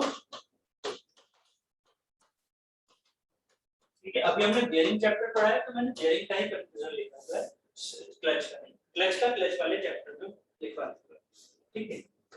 उम्मीद है क्लियर हो गया, ठीक है। अब हम आगे बात करेंगे कॉनिकल बेयरिंग, ठीक है। Multi clutch bearing, multipolar bearing and conical, ठीक है।